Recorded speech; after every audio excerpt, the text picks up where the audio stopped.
Alrighty, we're live! Hello, hello, hello. And of course, Katawa Shoujo is doing this again, and I'm gonna... Okay. It started up quick this time. Normally I'm sitting waiting for a wee while after, like, tabbing back into it for it to show up again.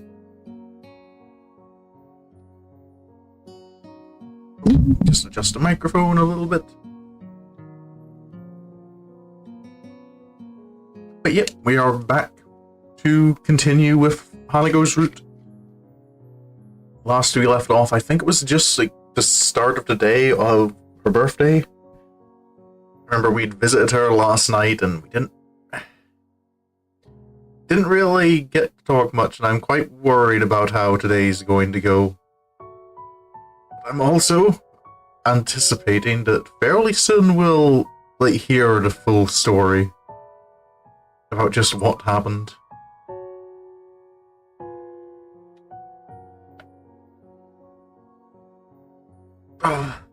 And I'm getting a little concerned that, the fire at her house might... Though I'm not trying to put, deliberate blame on her, but, it might have been something she caused in some way. I'm just wondering, if any of her, shyness and dislike of being around people comes from...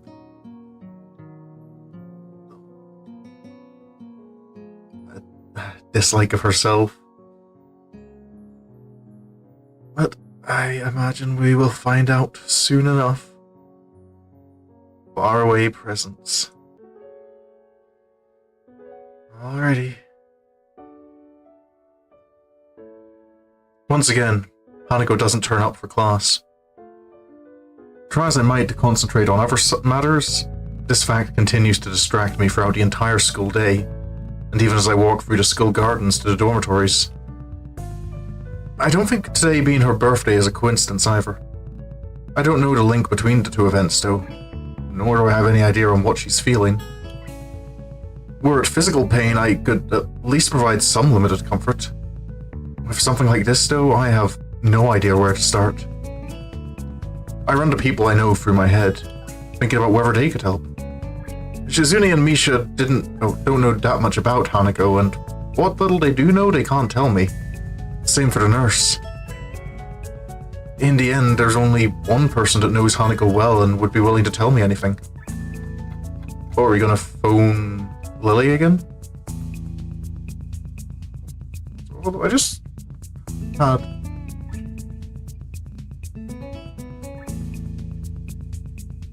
an idea, I want to check something. Hi.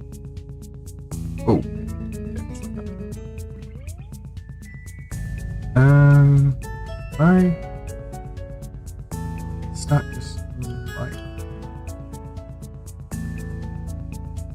Okay. I'm just trying to figure something out behind the scenes here. Ooh, that's the wrong one, that's the wrong one. What if... Okay, does that make a difference?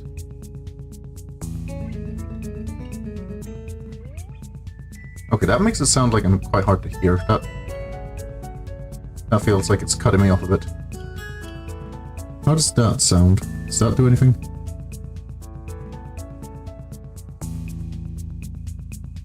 That's a little weird.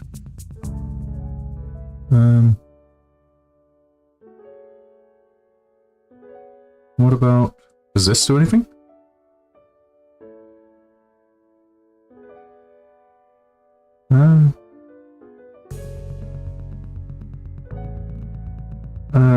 No, I don't know if that's doing anything.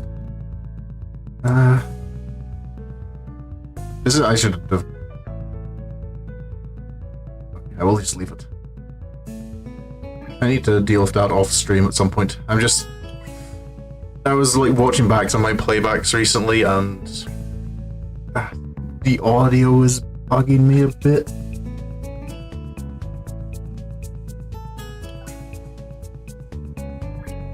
I wonder if... Is this the right one? Is this right? Testing, 1, 2, 1, 2, 1, 2. No, that doesn't seem to be doing anything. Testing 1, 2. Is this the right one? Oh, there. That's the right one. Okay, I wonder how do I. Does that sound better? Let me hear myself.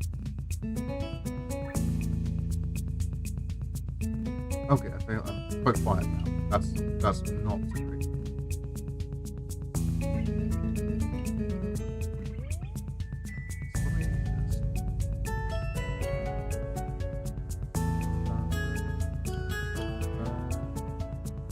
That seems to be. Maybe do I need to pull that down a bit and buff my output? Okay, testing. 1, 2, 1, 2. Oh. So quiet. What about if I turn this up a little bit?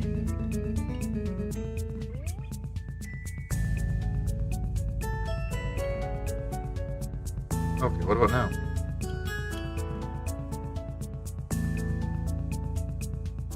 Oh, I'm messing around too much for things that I shouldn't be messing around with on stream. I should have done this beforehand.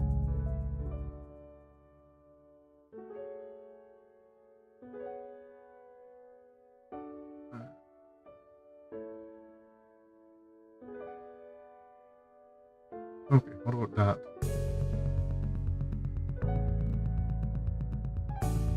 I'm still... Okay, now I'm quiet and I don't... That bothers me a little bit.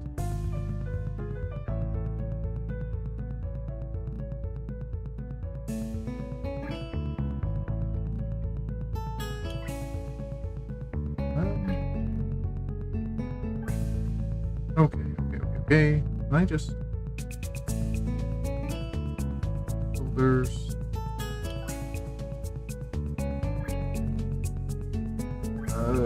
Well, I shouldn't.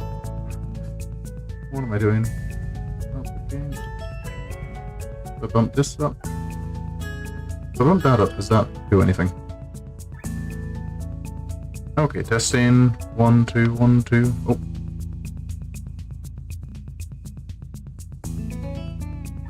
Okay, how about that?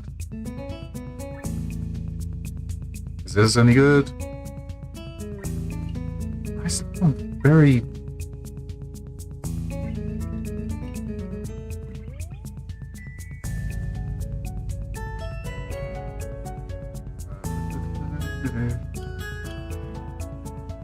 What if I turn all of this off? Okay, right. 1, 2, 1, 2.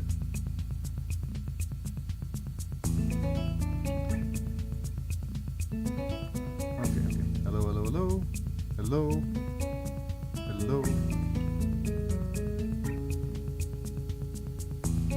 What about now? Hello?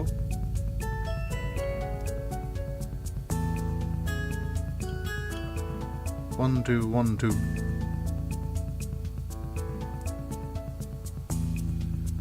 Okay, this seems to maybe be starting to work. Okay. Is that okay? Maybe I should just enable a... If I turn the noise suppression on, does that... Oh. Okay, how do I sound now?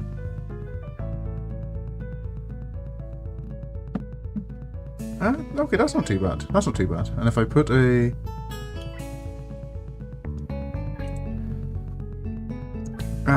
Okay, maybe I'll wait. Oh, no. Well, if I'm doing it now, I might as well work on it. Okay, do I sound different now? How is that? I think that's okay. I think that sounds okay.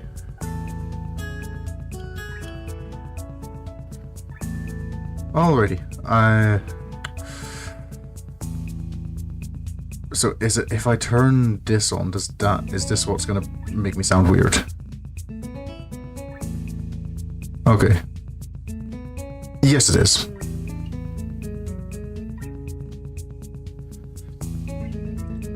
Okay, that's a little annoying. That is the thing I mainly wanted.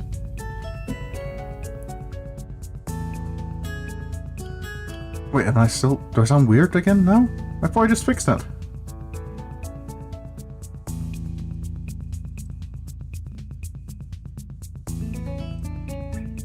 Or is it that? What about now?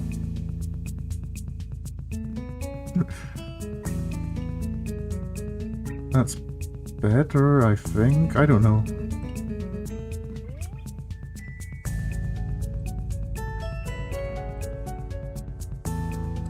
Why am I doing this?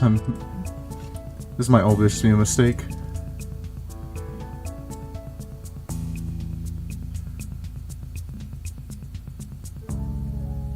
Okay, what about now? Is that...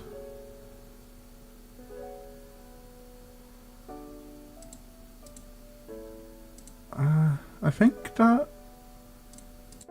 Okay, no, but then you can hear my mouse click, because I can't have that too. Okay, I need to just get back to the stream and...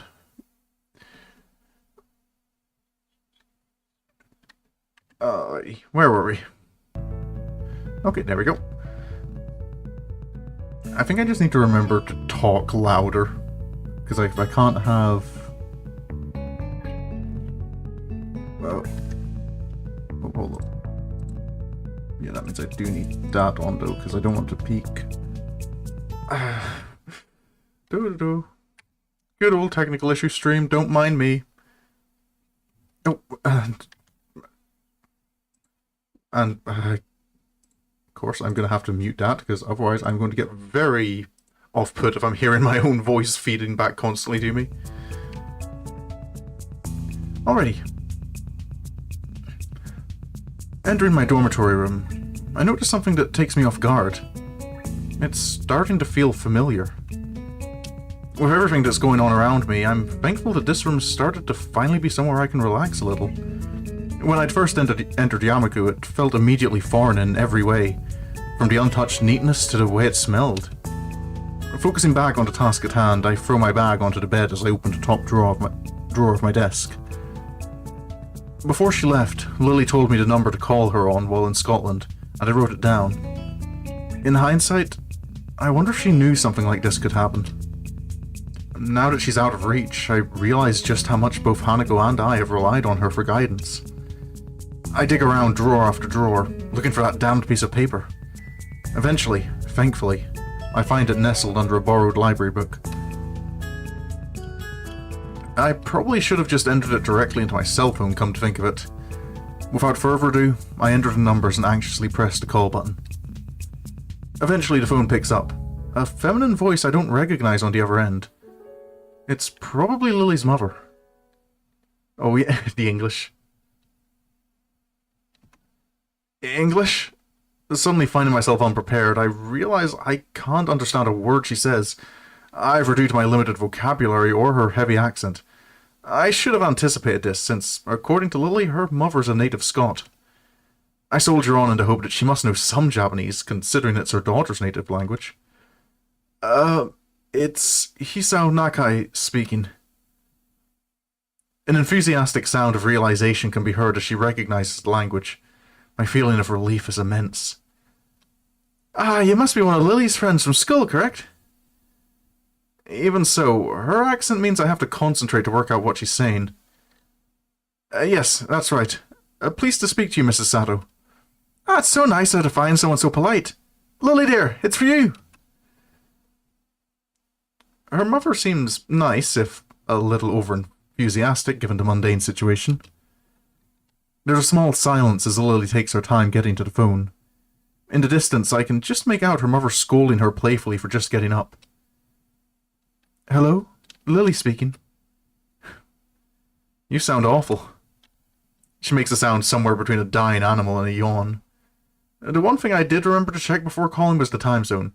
It'll be pretty late in the morning over there, so she really has no excuse. Not feeling well? Just tired. What time is it there? Late afternoon. School finished for the day not long ago.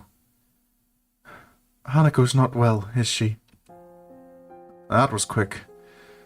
My assumption that she must have known something like this could happen seems to have been on the mark. How did you know? Because today is her birthday. I'd hoped she might have gotten at least a little better after coming to know you, but... How is she right now? She missed school today and yesterday. I still have to check up on her today. To be honest, after seeing how she was when I talked to her yesterday, I'm pretty anxious. I really have no idea what to make of it. Has this happened in the past? Is it related to her scarring in some way? Unfortunately so. Roughly the same thing happened last year when her birthday came up. As far as I can tell, it's because her parents died in the accident that caused her scarring, and Hanako blames herself for their deaths. Okay, so yeah, that's along the lines of what I thought. I'm just like wondering if like if Hanako like maybe did something like trying to help with the cooking or something, or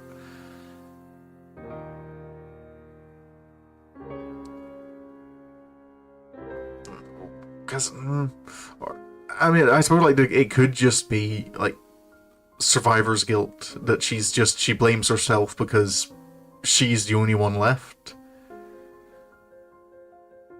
Oh, but generally, when if you're blaming yourself, at least in your mind, it's you have some responsibility for what you're blaming yourself for.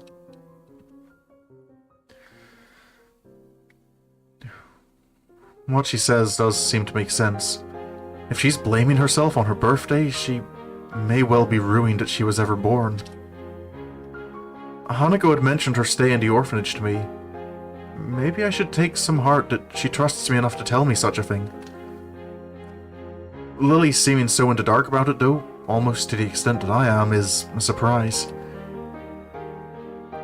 So that's why she lives in the student dormitories as well. Has she told you any more about the accident? As close as we've come, she's very barely told me anything what happened. What I know about it is largely conjecture. She sounds depressed, almost defeated. Considering the trauma Hanako must have gone through, I really can't fault Lily for not knowing. Nevertheless, she still seems to consider it a personal failing. Don't blame yourself, Lily. With everything she's gone through... There's a long silence from the other end of the line. I begin to wonder if the call cut out before the voice at the other end speaks once again. There is another person, though, that has been a subject of worry for me as of late. Oh? I run through the people she could be talking about in my head. The only friends she seems to keep very close are Hanako and me, though there is Akira as well. That person is you, Hisao. There's another silence on the line, but this time it's caused by me. Making others worry about me is something I've very actively tried to avoid since coming to Yamaku. Indeed, even my interaction with Hanako has helped stave off any major health problems thanks to our relaxed and slow-paced lives. It would also help you stave off major health problems if you did your exercise, but apparently I complain too much about you not doing it. What is there to worry about over me? I apologize. I didn't mean any offense. Sorry, I was just taken a bit off guard. Still, isn't Hanako a bigger problem at the moment? For some time now, I've thought that the both of you may be feeding into each other's more worrying habits. I tried to amend this before leaving, but it seems to have done little. Worrying habits? When I asked you about what you had in mind for the future, your answer was very similar to what Hanako has said in the past when that question was posed to her. It is well and good to want to protect her, but I fear that treating Hanako like this, as if she were a daughter or someone in need of special care, is only going to achieve the opposite. The situation got effectively turned on its head. After everything that's happened, this is the first time I find myself doubting Lily's judgment. Oh, this is... Yeah, I feel like... I don't feel I'm really doubting Lily's judgment, because I think I've said so in previous streams that I think that there is a part of it that's like that. Like, if you accommodate someone too much, like, they can start stagnating.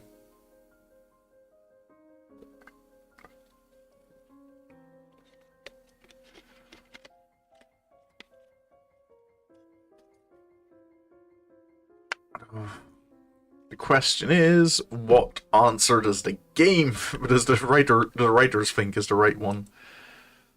Okay, I think I need to create a new save though, because I feel this one could go fairly wrong.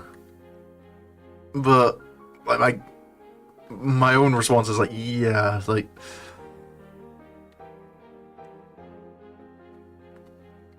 you can't always like keep treating her just as someone who needs protected and who needs help. And that's something for Hisao's sake as well, I've been concerned about his own thoughts, that like he's so focused on kind of, no, I have to make her happy. I can fix her problem. When what you need, yeah, the best you can do is you can give her a hand to save herself.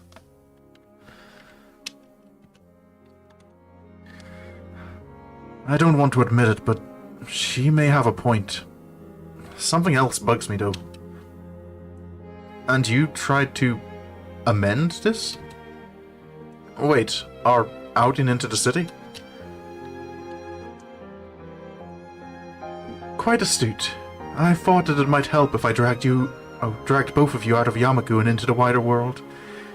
I am thankful you became closer for it though.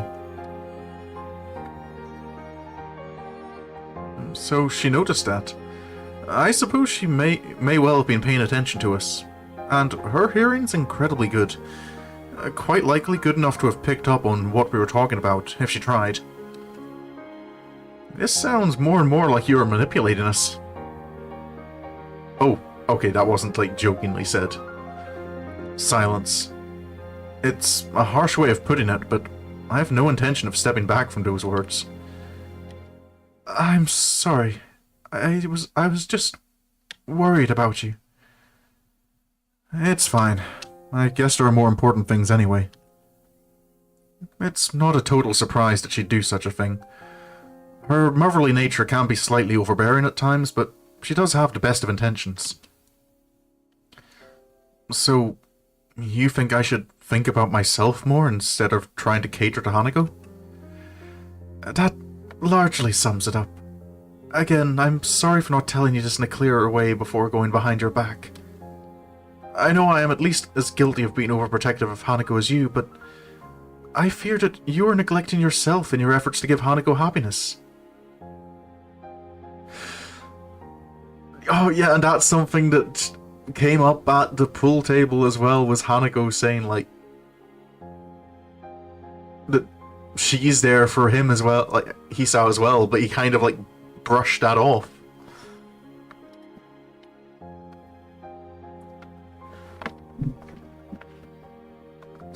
And I suppose, yeah,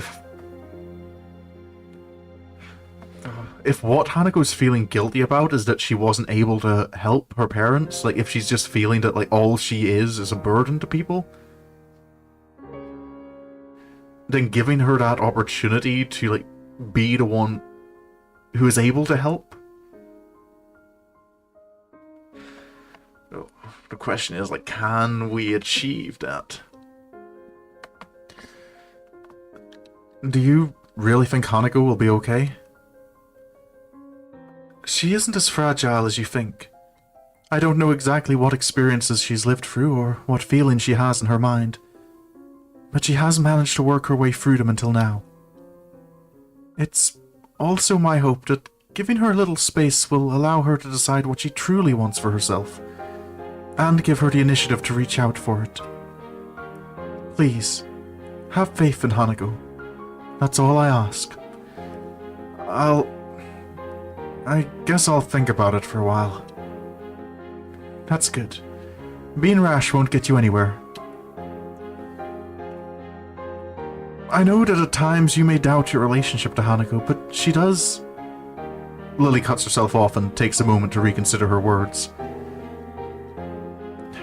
Please keep in mind that I wouldn't have befriended you if I hadn't thought you a fundamentally good person. You're a good friend, both to myself and to Hanako. Thank you. That helps. We share some small talk to try and lighten the atmosphere, but it feels very stilted. There's a lot I don't know about Lily's stay in Scotland, but after such a heavy subject, I want to be alone for a bit to think. After a few minutes, we end up saying our goodbyes, and I set my phone on my desk. Compared to Hanako's situation, mine feels utterly mundane. I still have both of my parents, I had a reasonably normal childhood, and unlike many in Yamaku, my condition isn't immediately visible to the public. But then again, isn't this just an attempt to justify the way I've been acting towards her? That may well be what our pasts were like, but when it comes to the future, I still have no idea what I want to do. In school, I've just concentrated on each day's work, and I've put off more and more things to cater to Hanako. I recall the words Muto told me after Hanako's breakdown, about the purpose of Yamaku and my education. In hindsight, he was probably trying to push exactly the same thing.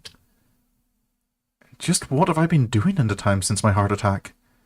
If I ever did manage to get Hanako out of her room and to open up, what then? I look out of my dormitory window as the sun slowly sets. It's a nice sight, but what I really savor is the quiet as the students return to their dormitory rooms. All I want to do now is think. I'm not sure how much time I have, but I want to work out where I'll go from here. Oh, not paying her a visit. I wonder how that'll... Because I think even in Lily's room, like, Hisao did try and knock on her door and leave her some food at least.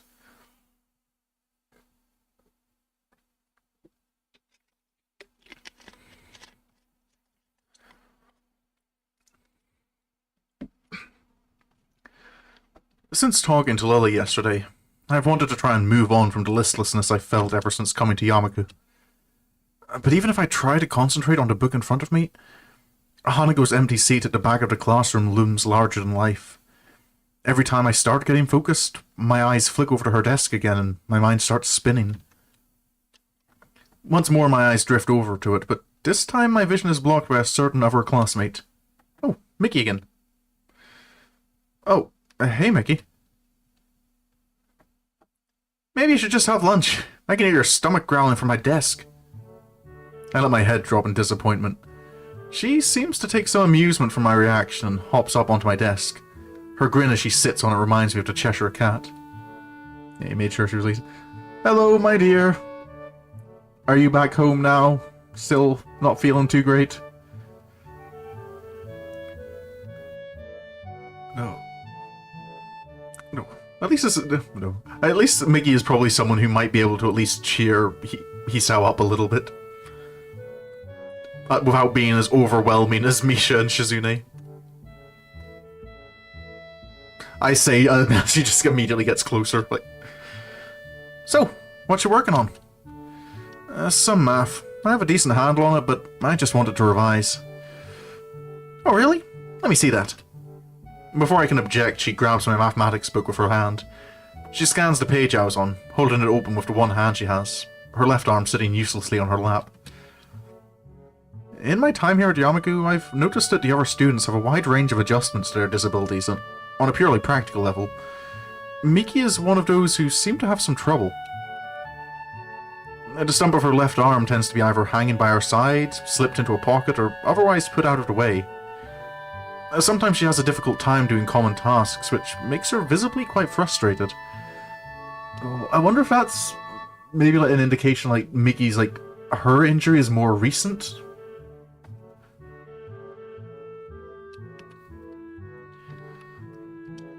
I feel a little bad for thinking this way, but I'm thankful that Hanako and I don't have disabilities affecting our freedom of movement to that extent. Then again, if Miki's problem worsened, at least she wouldn't have a real possibility of dying. My attention is refocused as she thumbs through a few pages, skimming their contents. With such casual interest into subject matter, it's clear by now that she won't be any help. I'm guessing you're not too interested in this stuff? Yeah, screw math. It's boring as hell. She puts the book back in front of me with indifference. Her eyes move to the notebook beside it that I'd been working out practice equations on. Wait, you're actually able to work that stuff out? Yeah. Well, I've never talked to a computer with legs before. Thanks, I think. At least I'm doing better in this than history. Think it's worth asking that librarian for help? I heard she's shooting for uni. Yuko? Maybe.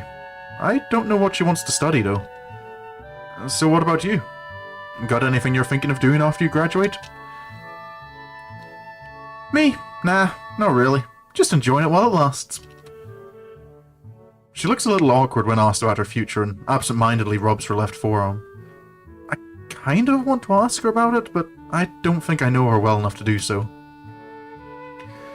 The conversation peters out, and I lean back in my chair, giving up on the prospect of studying. Mickey notices my tired expression and looks oddly serious. Thinking about Hanako? It's that obvious? You've been glancing at her seat, and you've been pretty quiet. Not too hard to connect the dots. I'm just worried about her. Yeah, I can see why you would be. She can get weird sometimes. She sounds put off, but I can't blame her. Hanako was a hard person to interact with before she warmed up to me, even with Lily around to help. I haven't known her for that long either, so some of her habits would still be unknown to me. My face becomes troubled. If I hadn't developed feelings for her, this would be at least a little easier to deal with. I mean, no offense, she isn't a bad person. I know that much. I know, I didn't take it that way. It's just harder to deal with when, well, you know, you have feelings for someone. Yeah, I can imagine that. It's hard to forget something like what happened to her during class, too. I wish she hadn't reminded me of that. She just confirmed that it was clearly noticed by others in the room as well. Oh, come on, don't get that down. She's done this before, you just gotta wait it out.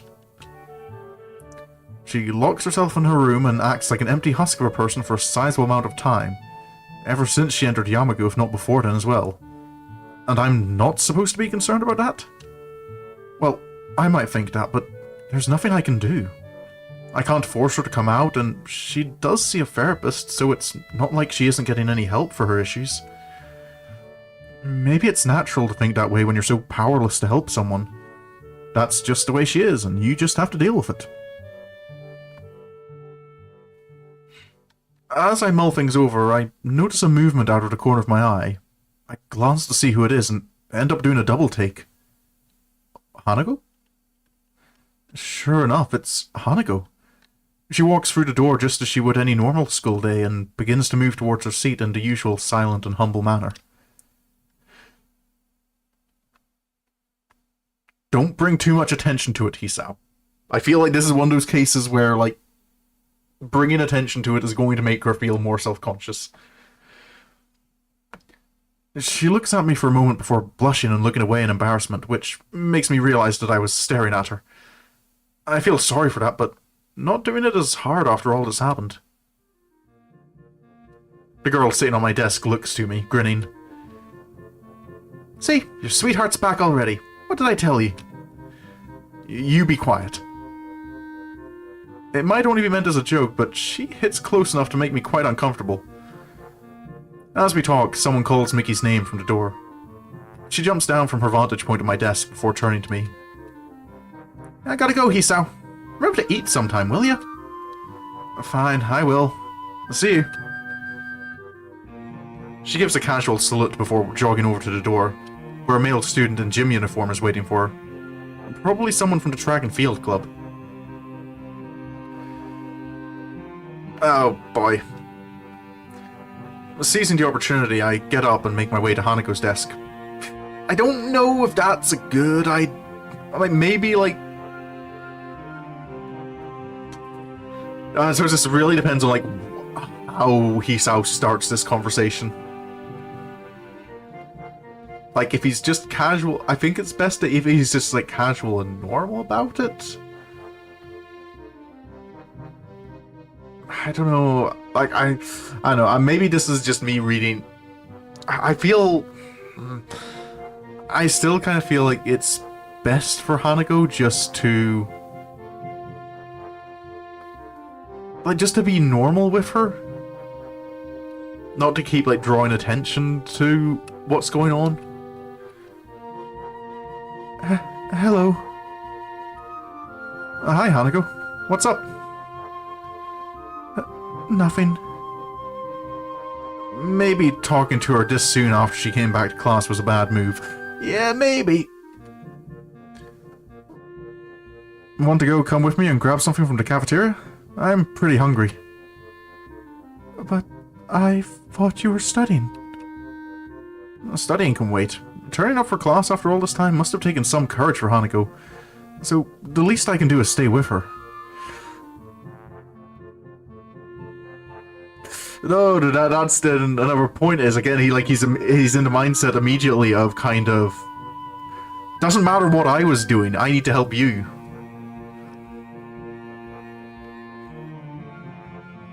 That's just the way she is, and you just have to deal with it. As the way Miki and probably the class as a whole views Hanako. I can do more for her, though. I want to do more for her. After being distracted by Miki, I don't think I'm going to get any work done. Come on, let's go. She hesitates, but eventually gets up and joins me as we begin walking. These may be small steps for her, but the fact that she's finally out of her room of her own volition lifts a large weight off my shoulders. I'm quite glad. I am quite glad, at least, that he's like just started over. Hey, what's up? Like he's not kind of. Oh, you're finally here again. Are you feeling okay? You're not still...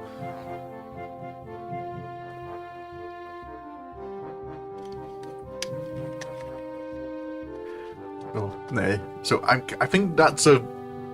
I think that was a fairly good way to, like, have the conversation, just... Oh, hey, how are you doing? You want to go grab lunch? It's just like, can I trust Hisao to keep this up?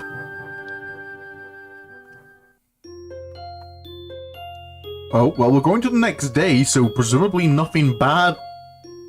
like, nothing went wrong.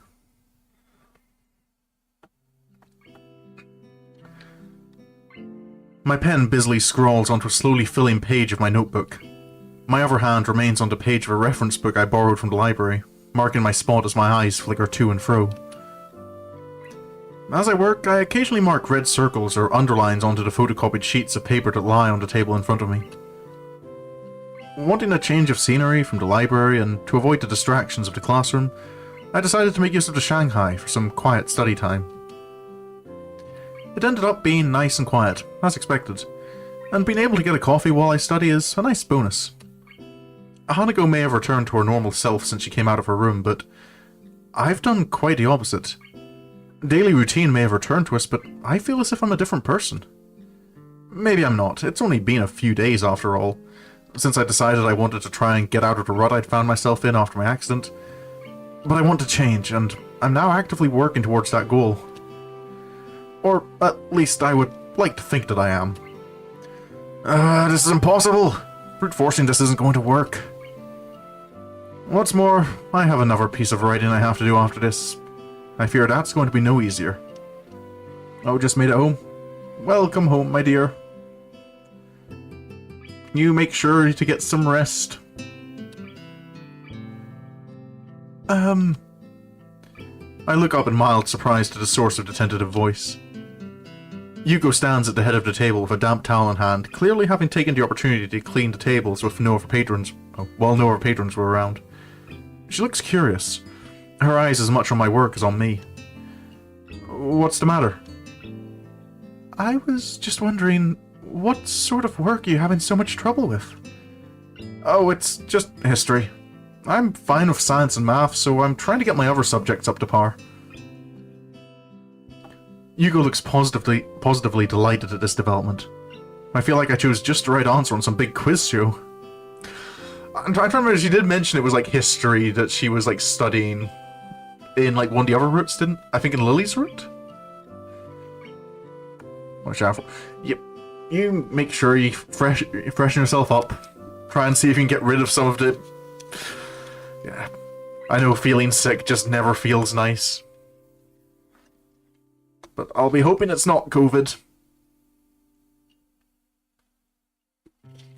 Oh.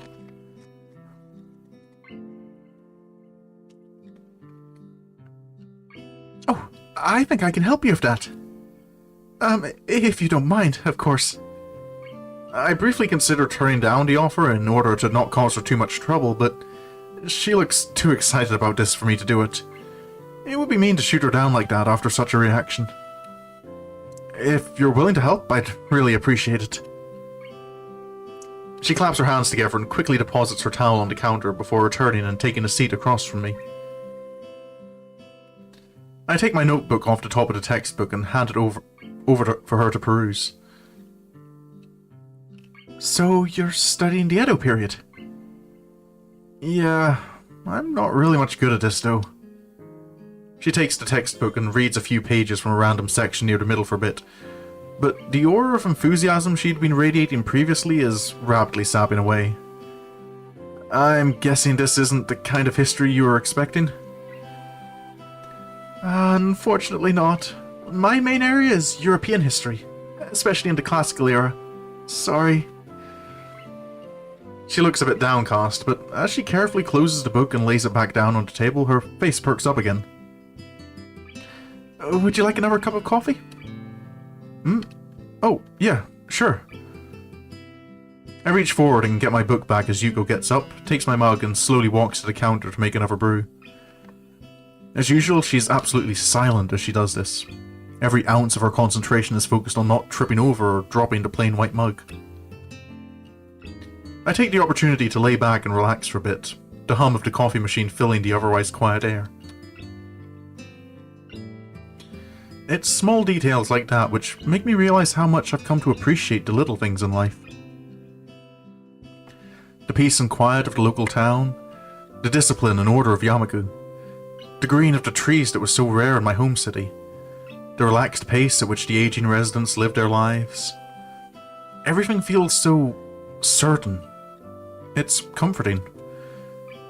I can feel myself beginning to nod off when the sound of the mug coming to rest on the table grabs my attention. It seems like it arrived not a moment too soon. Yuko takes her previous seat once again as I pick myself up and bring a hand around the mug to check its temperature. It's just a little too hot to drink right away, so I blow on it a little. It's a shame you don't like history all that much.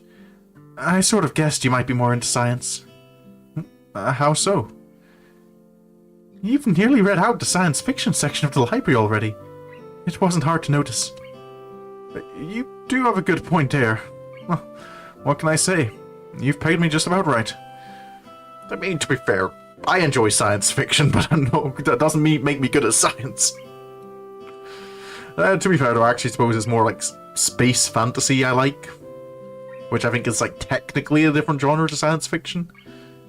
I think science fiction is still supposed to be like grounded in like real science. Like they maybe take some liberties with it and like make up, but there's always kind of a things work logically and scientifically.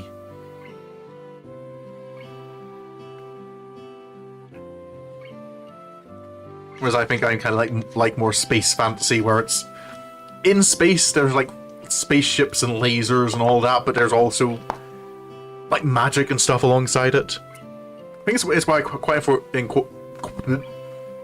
let me English. I quite enjoy the setting of Starfinder.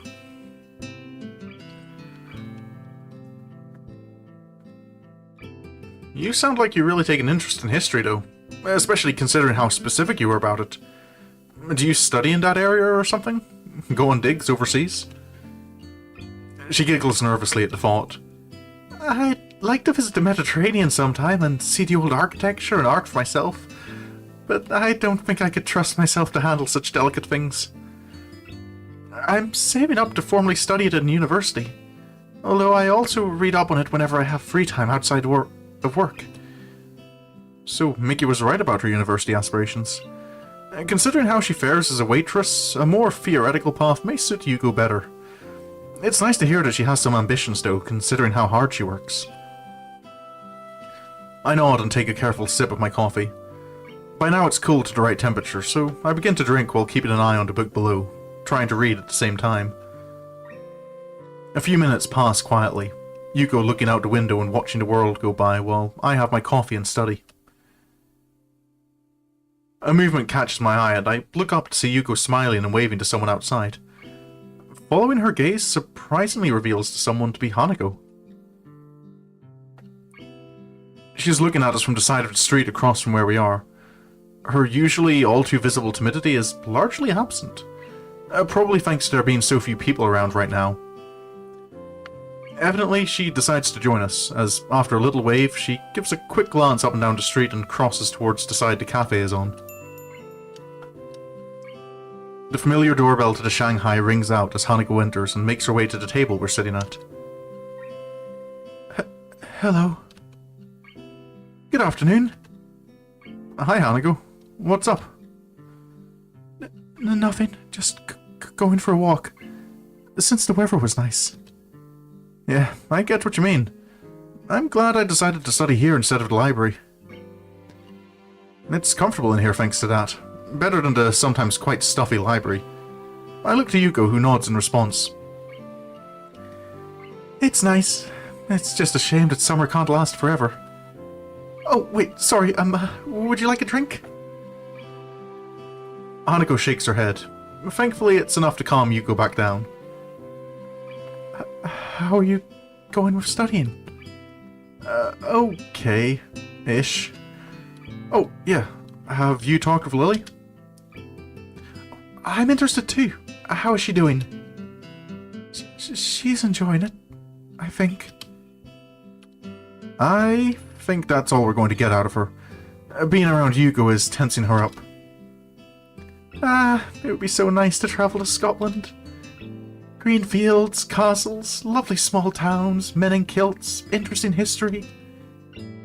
I can't say I see the appeal of men in kilts myself.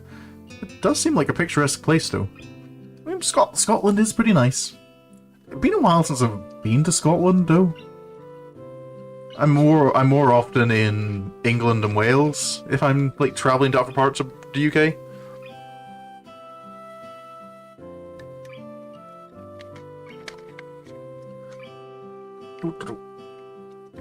Oh.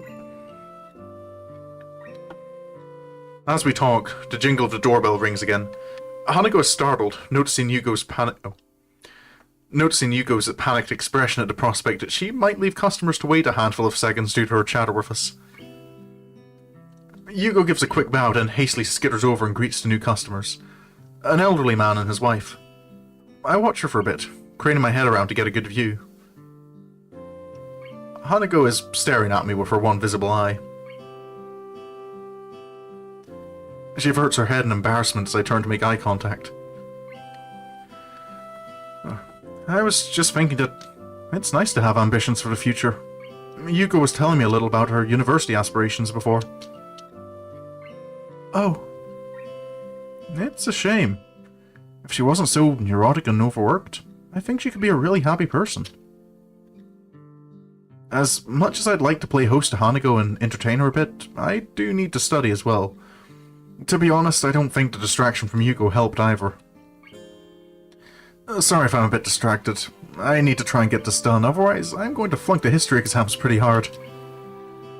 I'm left running my hand through my hair in frustration. That letter needs doing as well once I get back to my dormitory room. Okay, I kind of was wondering, like, when he said, like, he had another bit of writing to do when he got back, I wondered if he was, like, replying to Iwanako.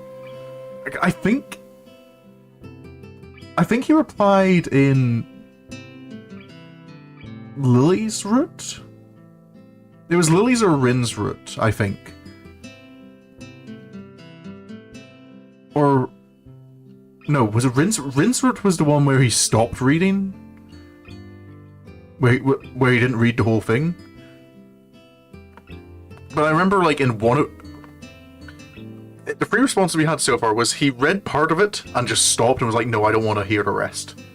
And threw the letter away. Another one, he read the whole letter and I think then just threw it away. And the third time he read it, and I think he sent a reply to Iwanago, but kind of like there was no response to that letter, so it just kind of... that was the end of it. So I wonder if things will go any differently this time? Though I'm still... I don't know how much is left, because this is already the final chapter of the story.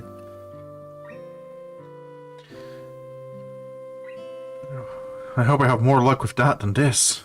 Damn. What with? Oh, I was going to write to Iwanago. Right now, though, this is more important. All I've done is rattle myself. I can't focus on the work in front of me when my stomach is slowly turning at the prospect of actually attempting to write her back after all this time. I force myself to concentrate on the book. I'm picking up my pen once I have a quick sip of coffee. After a few seconds, Hanako stops silently watching me and leans back in her seat, relaxing as much as she ever seems to be able to, looking out the window to pass the time. We stay like this for a long time before leaving for the dormitories together. I'm surprised she had the patience to wait me out. Okay, another... Okay, it's interesting we've had like two like encounters with Hanako recently that kind of were mostly like just glossed over.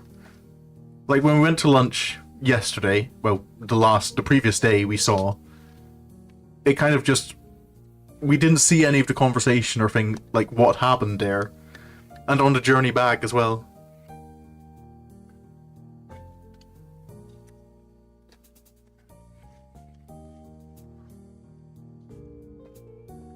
Iwanago's letter lies on my desk beside a blank sheet of lined paper and an unused envelope.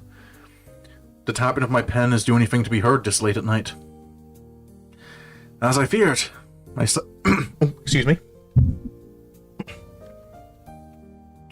My second task for the day turns out to be just as difficult as the first, if not harder. It's been so many months since we even saw each other. Even so, I can still remember what she looked like, what she sounded like, and what she acted like. By now, though, the little details are beginning to slip away. When I first saw her letter, I barely recognized her handwriting at all. Even the pink pen she always used was forgotten until her writing reminded me of it. I wonder why she didn't use it for the letter. She used to write everything with it. Maybe she thinks it's too immature now.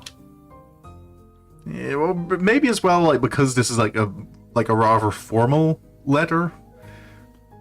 Like the last time she saw him was in hospital, and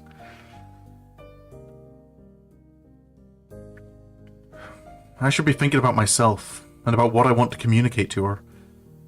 My mind can't stop concentrating on her though, on the past we shared before it was taken away so suddenly. The bright and slightly garish decorations suit her sense of aesthetics. Picking up the letter to take a closer look at it, I give a long sigh. This is the last link binding me to my past. Hanako didn't suddenly cease to exist when she left my hospital room for the last time, but I needed this letter to remind me of that. I had all those feelings neatly filed away. I felt as if I didn't need them, that I could just begin life completely anew. It was easier that way.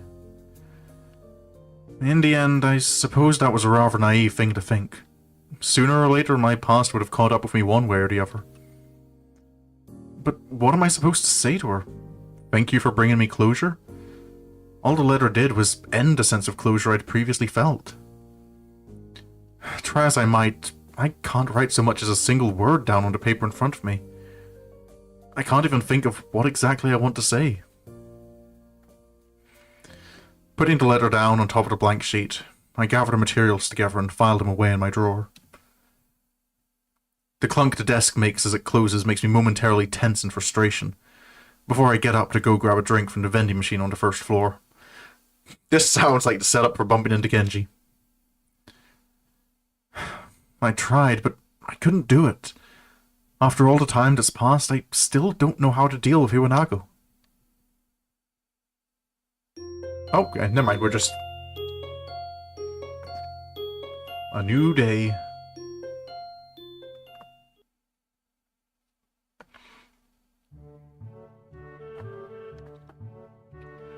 The library, while not humming with activity, is noticeably more busy than usual. Exams are not far away, and that's reflected in the number of students burying their noses in textbooks at the tables around us. I've been studying quite a lot in the past few days, just like them, in hope of doing well in the exams. This also means that Hanako and I have been playing games less, so she's been studying as well just to fill in the time. Nevertheless, I've found myself forsaken by her on this particular day.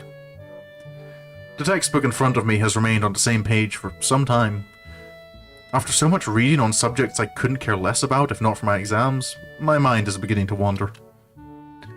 I find my eyes flicking over to where Hanako would usually be, just like on the days she wasn't in class. Her usual beanbag in the corner of the room is conspicuously unoccupied. It was here that we first really met. I tried to start a conversation with her, she got skittish and eventually bolted from the room altogether. I probably shouldn't smile about it, but it was kind of amusing in hindsight. Nowadays, it's more and more difficult to imagine her doing such a thing. Even with Lily gone, she's been doing well now that she's come out of her room. I want to talk with her, or at least play another game of chess. I'm tired of studying, and it's been a few days since we've really done anything together. The question of where to find Hanako isn't a particularly difficult one. If she's not in the library, chances are that she's either in the tea room for some peace and quiet, or in her dormitory. Deciding to check them in that order, I pack up my books and make my way out of the library. I stretch and give a loud groan as I walk down the hallway. Studying may be frustrating at times, but with the progress I feel I've made, there is also some sense of pride in getting it done. It's a good feeling. There isn't a sound to be heard from inside as I stand in front of the door to Hanako's room. I guess that isn't very indicative of whether she's inside or not, given how quiet she usually is. Still, she wasn't in the tea room. I try knocking lightly to make my presence known, but I'm surprised when I find the door unlocked and yielding at my touch. Oh. For a moment I got worried, like when I... Situations like this, like dating sim style games, when you like knock on the girl's door and it like swings open, tend to be the setup. With a small creak, the door opens. It looks like my suspicions were correct. Hanako is indeed here. She's sitting at the table with an open book in front of her, but pays it no heed as she keeps looking out the window. She looks utterly oblivious to my presence. With her head thoughtfully resting on her hand, she looks calm and collected. It's a shame she can't look like this more often. Smiling a little, I walk up to the table and softly speak to her. This is going to give her a heart attack.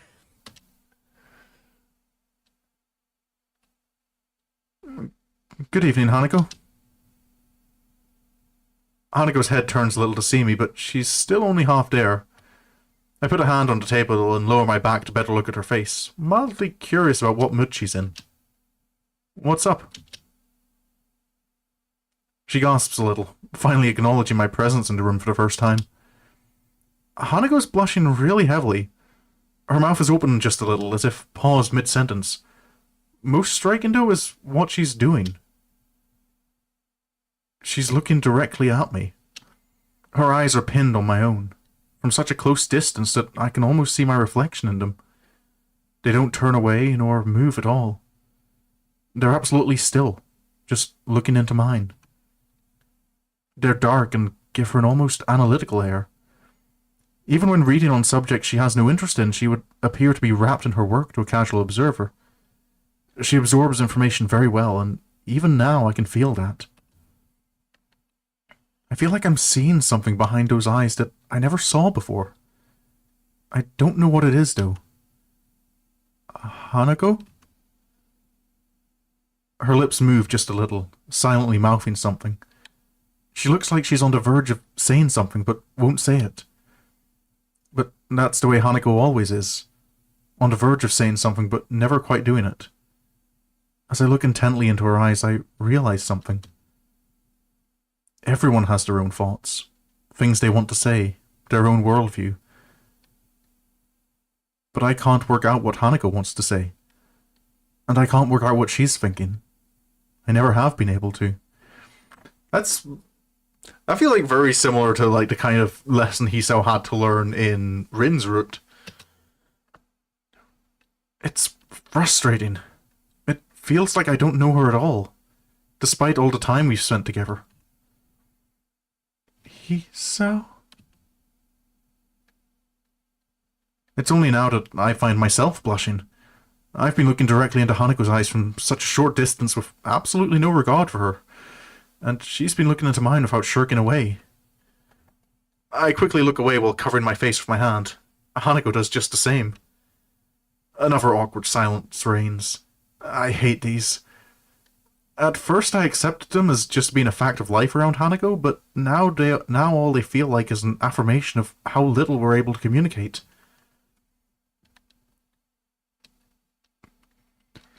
Some anger makes its way into complex mixture of emotions I'm experiencing right now. I want to bridge that gap between us. Friends shouldn't have to tiptoe around each other like this. Oh, welcome back, my dear. Glad you're feeling at least a little better. Yeah, hopefully some rest will do you good. Also, I hate to say this when you're just back, but I think I need to put a pause on the stream temporarily, because I think I need to run to the bathroom myself. I will be back in just a minute.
And I'm back. Apologies for the delay. And now you've been playing nice so far. Okay, nope. You're not gonna work with me OBS this time? Oh, there we go. And we're back.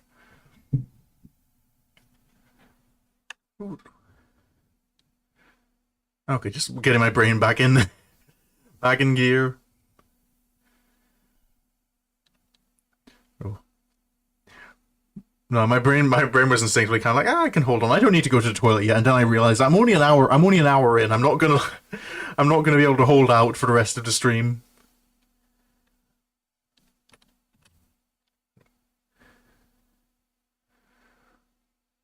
I speak before I can argue myself out of what I'm going to do.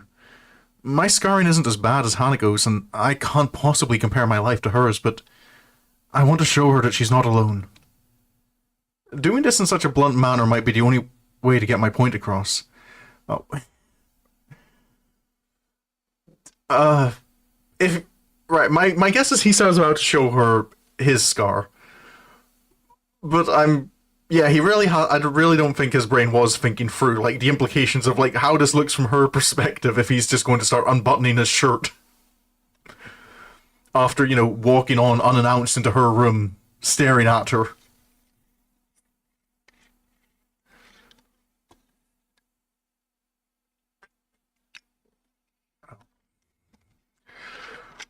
Well, let's see how this goes. Oh, no, okay, never mind. He starts it with conversation. That's good.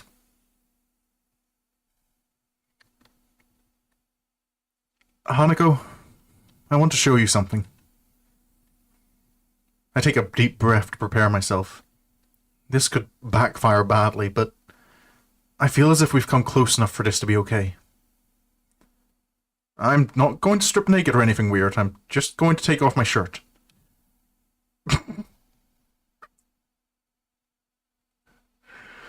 Hanako's eyes grow to the size of saucers. Her face is an amusing mixture of curiosity and nervousness as she stands. It helps take the edge off my own nervousness at doing this in front of another person. You did close the door behind you, didn't you, Hisao? Slowly, with my entire body feeling tense, I unknot my tie and begin to loose the first of the buttons. I'm trying to mentally block out Hanako to make this easier, but it's not really working. As I work my way down, I expect to hear some form of protest from her. She remains silent, though, which just makes this feel even stranger. With the last of my shirt unbuttoned, I take a breath and look at her. Hanako's gaze is fixed on my scarring, as expected. And once I nod to say it's okay, she steps forward and tentatively places her hand on the vertical line running down my chest.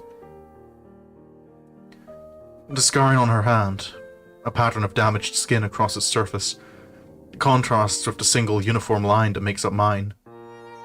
Her hand isn't trembling at all, unlike what I predicted.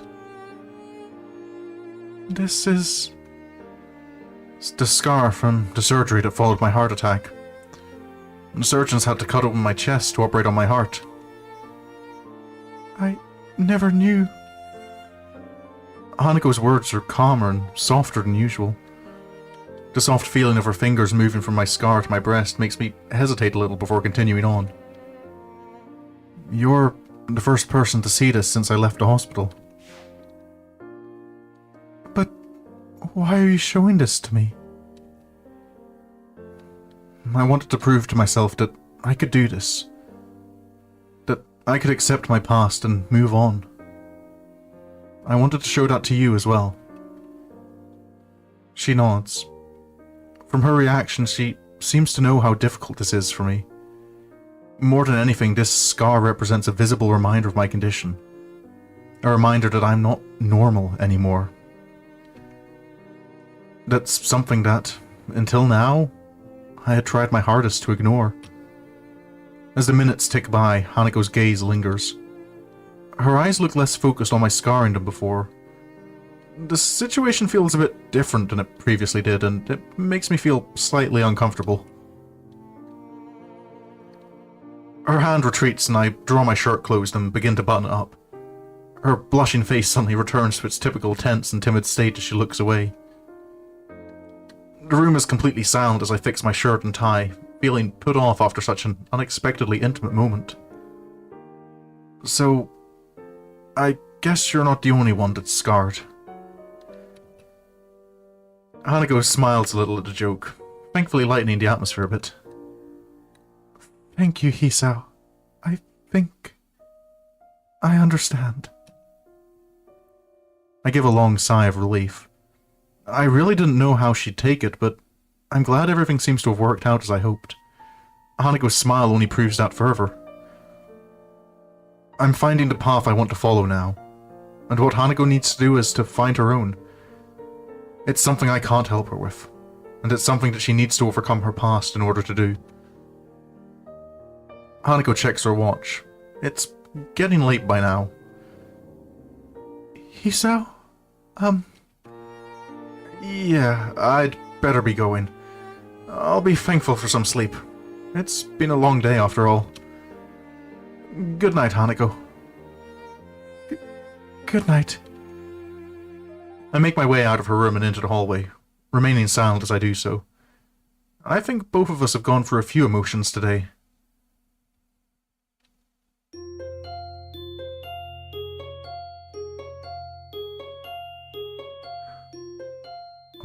Okay. Oh, I'm back out to the city already.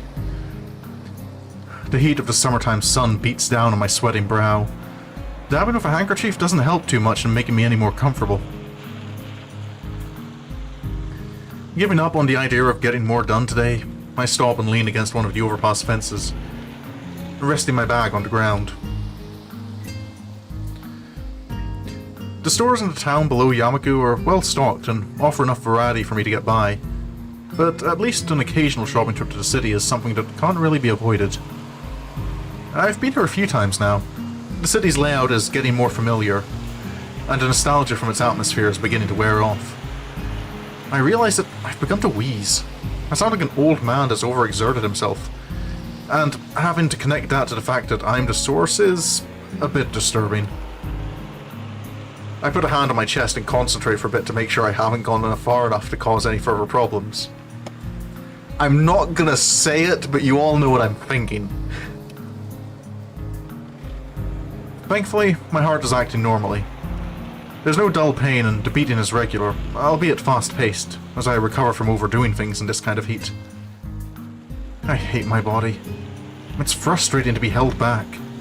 Even more to be held back by fear of my life being ended, even when doing something as simple as walking around the city for a while. As I ponder on my health, I feel my pocket vibrating. By the time my phone's begun to ring, my hand is already fishing for it. A glance at the screen shows a caller number I don't recognize. Strange. Shrugging, I press the button to launch the call and bring the phone to my ear. You sound so dumb. I am a little bit. It's a solution to so many of his problems. And he just... Nah, can't be bothered. It's one thing if he would, take, accountability for it and kind of go, this is my own fault. I had the option to do exercise, and I choose not to. But he's always complaining about, I struggle so much to do everything. Why am I this weak? The answer was right there. He was given it.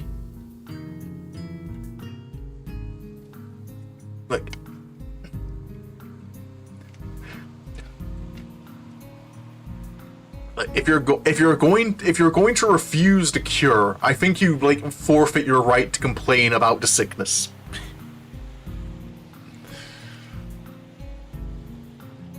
The cure is there, it is available. It is your choice to remain this way. Oh, I think I missed that. Hisao Nagai speaking. The sound of a couple of short breaths can be heard, but no actual speech is forthcoming. Oh, is this a call from Hanako, maybe? Just trying to talk on the phone? Or... Hello? Hisao? It's Hanako. Her voice is really easy to place, even if I've never heard it over a phone before. Hanako? Sorry, I wasn't expecting you to call. What's up?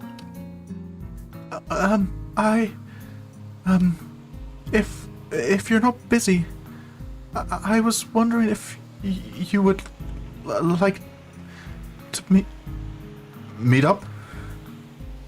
Yes, I mean, she sounds really wound up about this.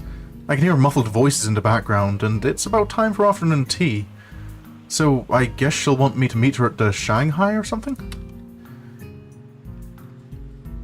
That sounds fine. Are you at the Shanghai? I'm in... the city. Hanako's here? Alone? That's a surprise. It's a little wonder she's like this if she's surrounded by people and entirely by herself. That works out well. I'm just wandering around her now. Where are you? Hanako manages to stammer out the street name, address, and some basic directions to where she is. Luckily, it's not too far, so I agree to see her soon before hanging up. Oh, hi, Candy. What did you miss? You missed Hisao stripping in Hanako's room, and me complaining more about him refusing to go jogging with Emmy.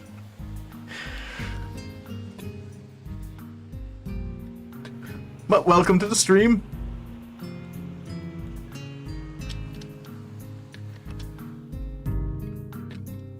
So now we're out in the city, and Hanako has phoned Hisao for the first time to meet up. I look up to the sky. The summer heat is beating down. This is the first time Hanako has asked for us to do something together beyond a simple board game. And the first time, at least since I've known her, that she's come to the city by herself. Maybe this means that Lily was right.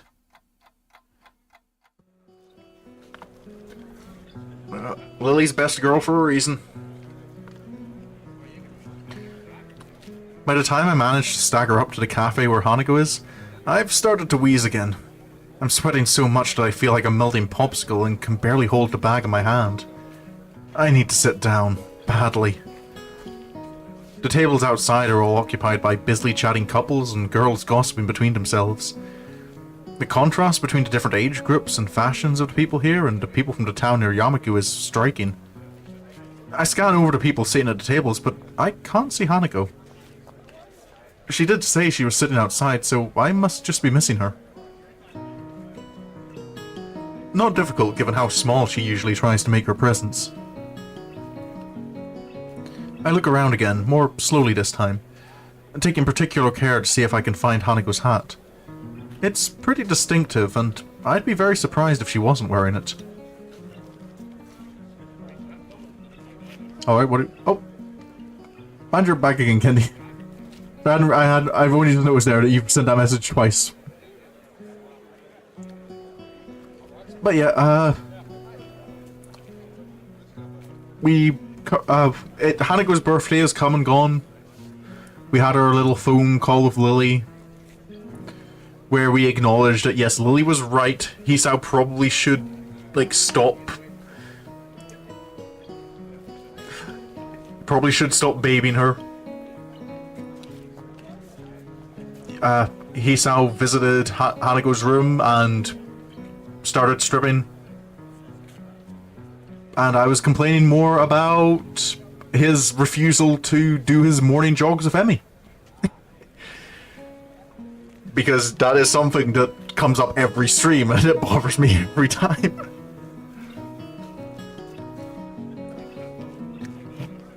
There she is. Sure enough, her head is kept low, and the table she's sitting at is right beside the building in an inconspicuous corner. I walk up to where she is and make sure that I have her attention before I sit, lest I give her a scare. I suppose in public maybe that would be worse, but you didn't seem to care about giving her a scare when you walked into her room unannounced before. She notices me and gives a small wave as I arrive at her table. Are you feeling okay? I try my best to laugh it off, but doing so just makes me more out of breath. Not very fit these days. Don't mind me. Hanako nods, but still looks a bit put off.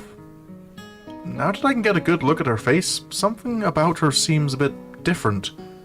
I'm not sure if my eyes are playing tricks on me, but she looks kind of nice. Her eyes move upwards to look at me before quickly flicking down again. I begin to think this is going to be a rather quiet meeting, but a waitress thankfully arrives and sets down a cup of tea in front of Hanako. Hanako almost automatically turns slightly away and lowers the side of her head. It's an amazingly practiced motion and does a good job of its intended purpose, hiding her scars from someone who's leaning in close. Her right arm is still laying on the table though, with scarring on the back of her hand quite visible. It catches the waitress's eye and I move to quickly distract her. Excuse me, may I place an order? The waitress nods and gives me a couple of seconds to look at the menu. Could I have a mango smoothie, please? She gives a nod before almost enthusiastically bouncing inside. Everything is so different in the city in more ways than one. So I avoided the bad end. Was that the conversation choice for the bad end? Was to kind of go, nah, Lily, I'm gonna trust my gut. I'm not gonna trust you.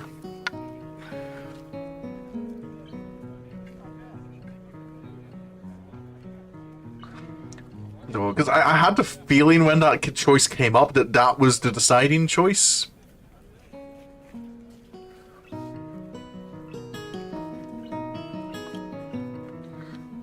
Hanako looks back up towards me and adjusts her hat a little. If she noticed the waitress staring at her scars, she doesn't show it. Could have ended up under neutral, to be honest. Oh yeah, there are neutral, and I forget sometimes that there are neutral endings. Not coffee? I think I'd die from this heat if I had something like coffee right now. Resting my head in my hand, I look to my quiet companion. She seems taken aback. A very unexpected reaction to my lame joke. An unwelcome emotion bubbles up inside me as I realize her reason why. Hanako doesn't have any— oh, so only some of the girls have neutral endings? I just know it because I'd seen like some of the achievements on Steam are for neutral endings, but I didn't like memorize like which girls had them. So my brain just kind of assumed that they all do. Unlike most in Yamaku, indeed, unlike anyone there that I'm aware of, my condition goes beyond limiting the activities I can do. Or, to be more precise, breaching those limits could have much more grave consequences. Thankfully, it's something that's very rarely come up since I entered Yamagu. I thought that it was so rare that Hanako and Lily might not think of it at all. It turns out that I was wrong. Hanako silently drinks her tea while I wait for my drink, confirming that it's the right temperature with a small sip before she begins in earnest. I feel guilty for being the cause of an uncomfortable silence, since in the past I've been kind of hard on Hanako for those. Isn't put it together enough for neutral, oh. Yeah. Eventually the same waitress as before bounces up, handing me my drink. I gather change from my pocket and drop it into her waiting hand before she goes off to attend to another customer. My eyes linger on her as she walks away.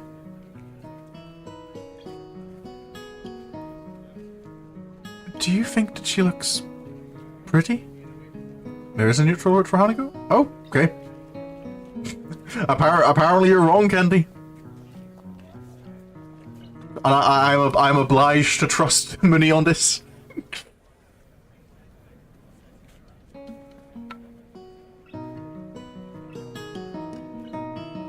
Oh, sorry, this makes me— there was something I thought back when Hanako was staring at Hisao when he was had turned his head like to watch Yugo leave before, and I kind of wondered if there was a bit of a little bit of jealousy there in her, kind of going like, why is he watching her walk away?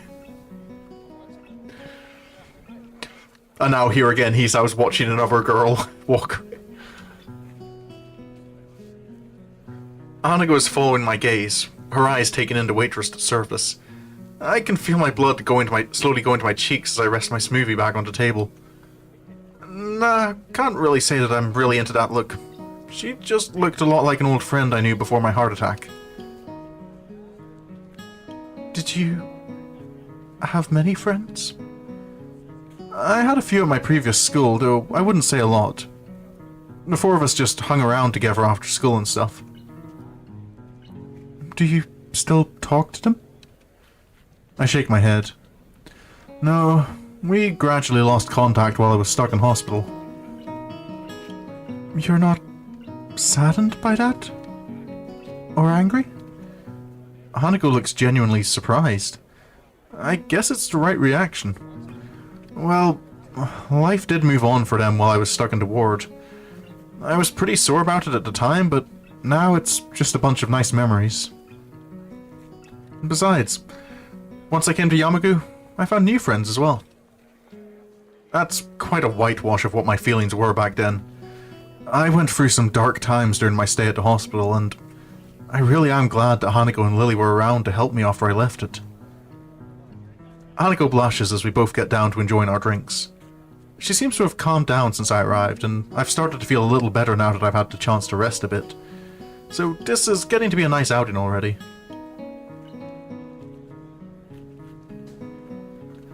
Neutral ending is... oh, he's out prioritized Hanako's problems over his, but doesn't... okay, so kind of like he...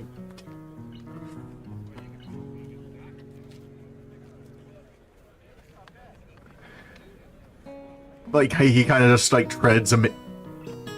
I suppose, like, in the true neutral fashion, he treads a middle ground. Even if she's calmer than before, though, she's still fidgeting a bit. She runs her hand down one of her bangs as I try to think of something to say. Oh, that's right. I was going to ask... Hanako tilts her head quizzically. I didn't know you had a mobile phone. How'd you get my number? My guess is Lily? Yep, there we go. Lily gave it to me. I should have guessed. You should have, Isa. You know, you could have just asked. I'd have given it to you. Want to exchange email addresses? Hanako nods, setting down her drink and fishing out her phone from her pocket as I do the same. It's surprisingly the same model as mine. Pink, though. Nice phone. She looks to me with a curious expression before noticing my phone and giggling. It's one of the very few times I've seen Hanako let her guard down enough to do such a thing. I didn't pick it out myself, though. Oh? It was a present. From Lily. I never really needed a phone, and I couldn't afford one. She bought me one for Christmas, though, saying that we could use it to keep in touch. They see each other basically every day anyway, both in and out of school. Then again, Lily does have her class representative duties and other friends that she talks with. It'd probably help for situations like this, too, when she's gone away for a while. Lily's a very special person to you, isn't she? She is. I love her very much. Hanako looks down and smiles as she thinks of her. None of my friendships were as deep as theirs, and I have to admit to myself that I'm a little jealous of their relationship. We tell each other our email addresses and thumb them into our respective phones, and I get Hanako's number from earlier and put it into my contacts list. Done. That makes 3 now. 3? Lily, Akira, and you. Akira. She's an interesting person, isn't she? She is. She's also really nice, though. Her suit makes her look a bit cool. I'm a little surprised you know each other well, what with her job taking up so much of her time. Hanako looks down a little and takes another sip of her drink. If I wasn't looking intently at her face, I'd miss the small smile perched on it. I guess when she knows so few people, those she knows must mean a lot to her. How many do you have?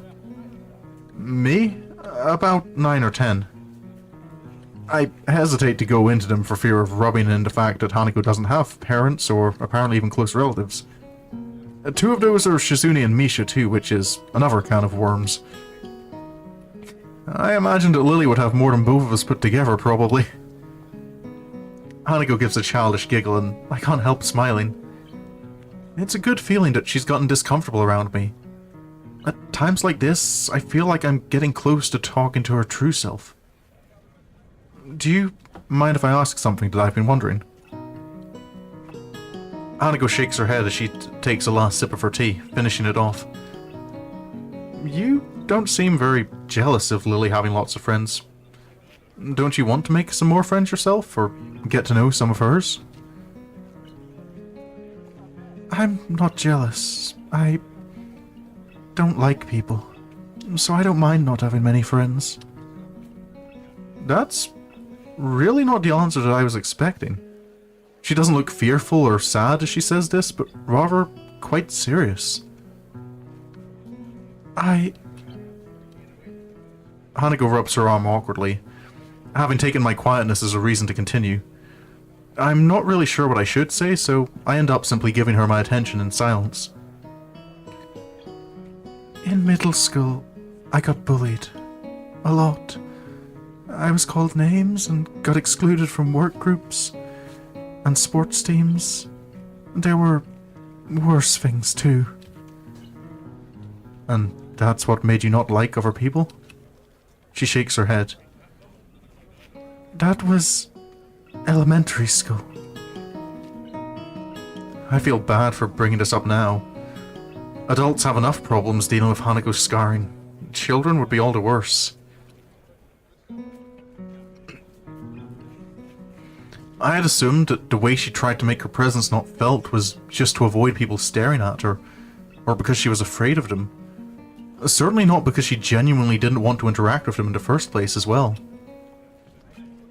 I noticed the condensation from my neglected smoothie forming a little puddle around the bottom of the cup, so I take the opportunity to finish it off. As I drink, she begins to fiddle with her phone. It looks like she's remembered the people around her again and begun to tense up. It isn't exactly a cheap phone. I had to save up for quite a while to afford one when I got mine. If Lily went to a private school, she probably wouldn't have too much trouble getting one for a present, though. Watching her fiddle with it gives me an idea. Hey, Hanako, wait for me. I'll be right back.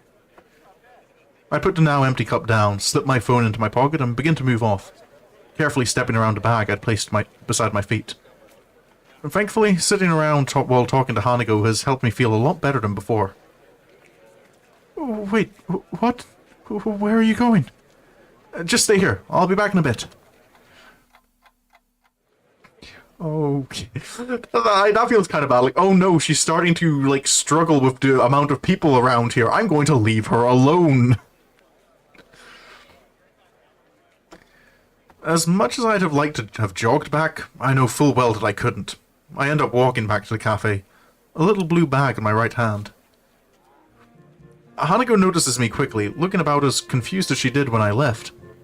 I deposit the diminutive bag in front of her and sit back down. Is this? It's for you.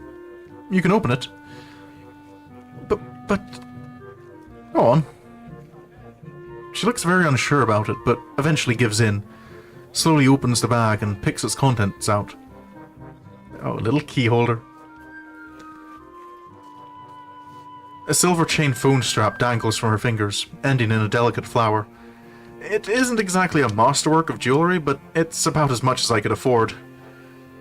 Hanako's eyes light up when she looks at it. It's the kind of reaction I was hoping for. The summer sun's light glints off the silver as it twists to and fro a little. It's not too ostentatious, but still looks a little charming. I think it suits her well.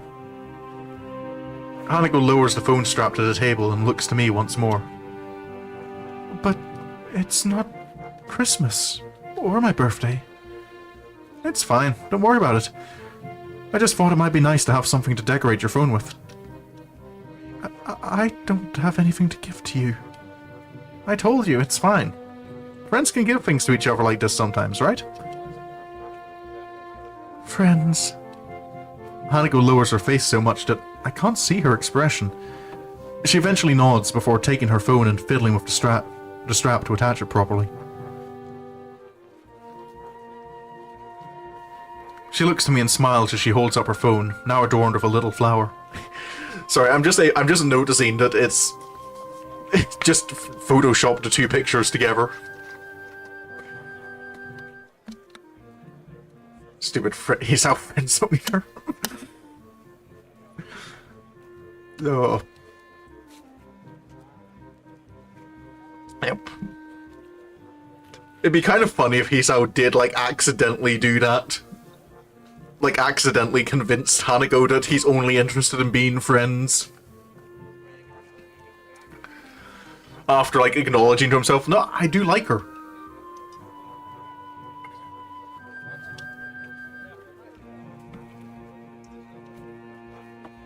Thank you, Hisao. Her smile proves infectious. Out of the corner of my eye, I notice a couple getting up and leaving. That reminds me that the bus back to the town below Yamagu will be coming soon. They really should have given the town and the city a name, I feel.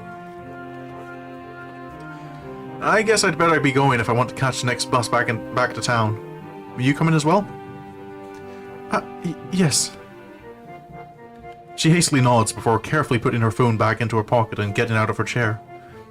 I do the same and pick up the bag I'd left beside me on the way out. We walk side by side as we make our way to the bus station, exchanging no words between us. Hanako's gaze is firmly locked ahead of her, though she looks very happy with herself. I mean, to be fair, Hanako's gaze being locked in front of her is kind of like a good change for her. Like, she's not like staring at her feet or like glancing nervously around everywhere.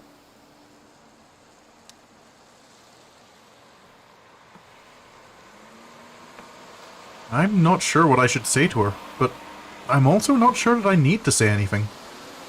The fact that Hanako is happy, and happy because of me, is enough to make the load on my arm feel light as a feather. Nope.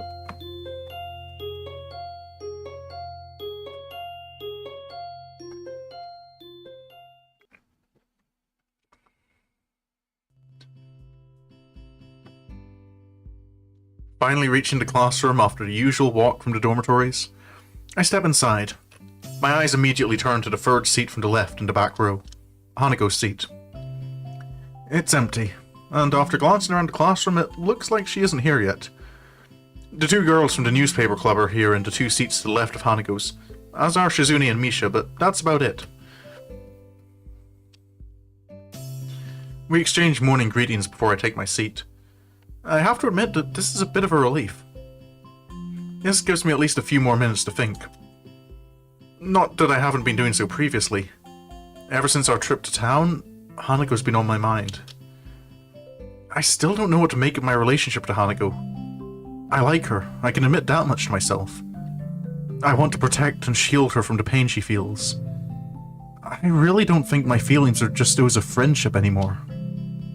But that said, I feel like I don't even know her. If I made a move on her, how would she take it? Is she in an emotional state that allows her to make a reasonable decision about a relationship? How would she cope with anything that might happen afterwards? Though, yep. That's still the thing. Like, I know it works for some people, but I'm still, like, I can get a bit nervous when I hear about, like, people jumping, like, very quickly into relationships. Like, it's only been, like, a month, Hisao. Maybe 2, like, the timeline is a little unclear how much time has passed.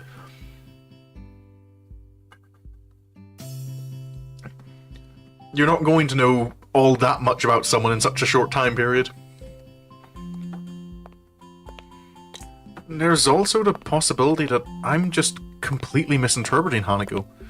Not a difficult thing to do with someone whose social skills seem to be so underdeveloped. The sound of footsteps comes up to the door, making me perk up. It ends up just being Mickey. Yeah, I kind of figured. Those sounded like the too loud footsteps to be Hanako. I imagine Hanako the type to, like, she's kind of learned to, like, walk quietly.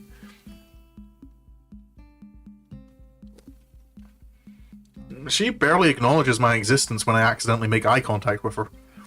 I'm about to look away, but another person comes in not long after she takes her seat.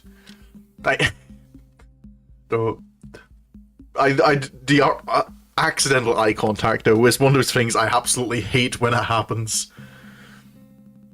Just that feeling of kind of like, no, I wasn't staring at you. I just happened to be glancing in your direction at just the wrong time.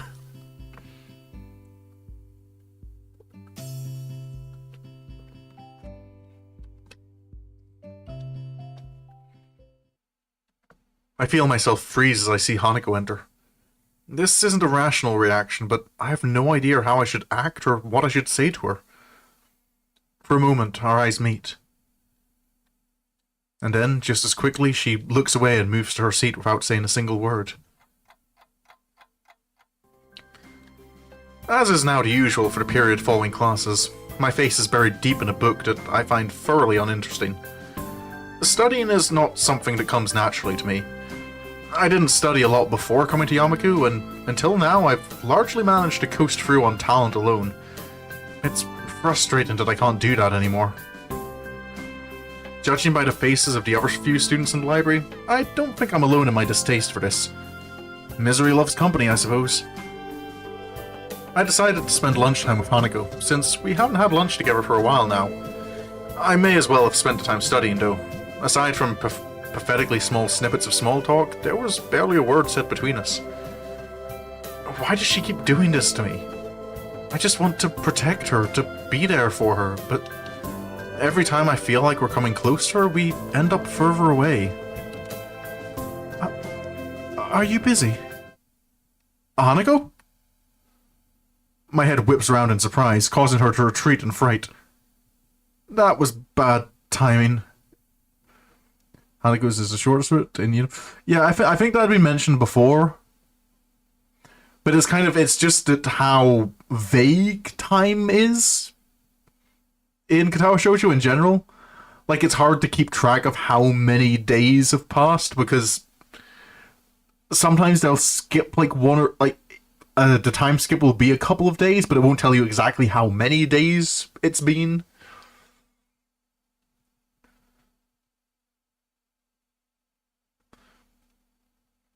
Oh. Sorry, you just startled me.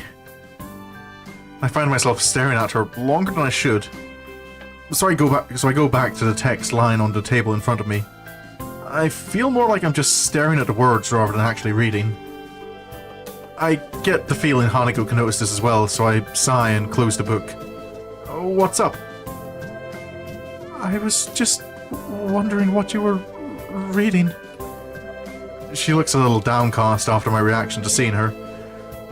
Giving up on the prospect of getting any more work done, I get up and return the book to its place on a nearby shelf. Just an English textbook. Has it helped? It helped me realize that I don't like English, yeah. Hanako gives a small giggle. I may muse on the strange state of our friendship, but I do know that such little gestures are things that I wouldn't see were I not at least some distance closer to her than when we first met. I look at her for a moment, thinking about what I do and don't know about her.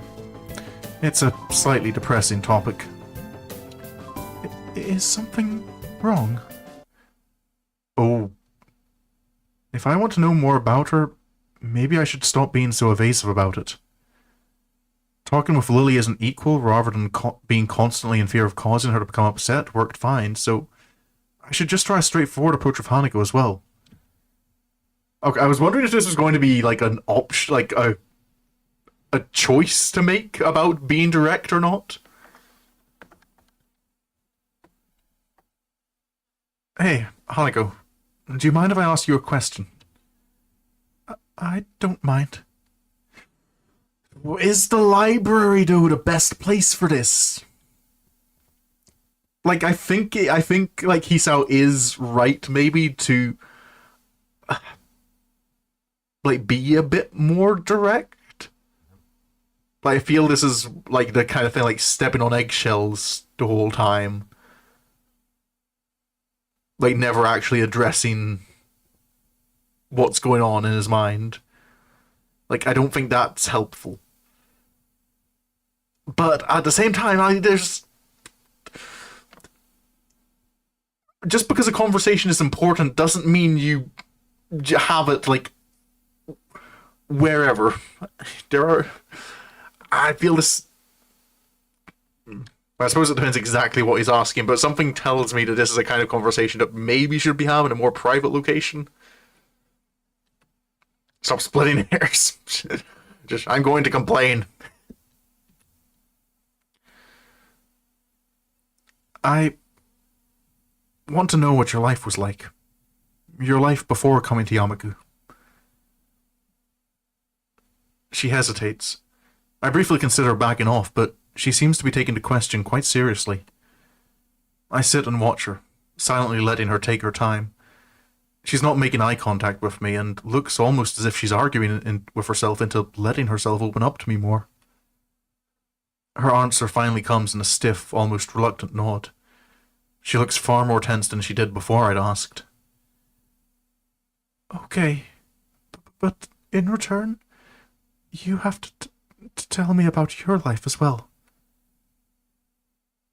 I nod and follow her as she begins to walk out of the library so we can talk. Okay. They have that sensibility. They're kind of like, yeah, let's have this conversation somewhere more out of the way.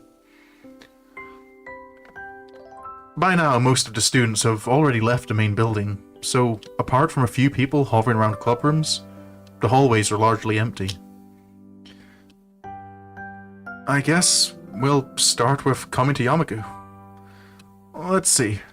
I was in the hospital when my parents first told me about Yamaku Academy.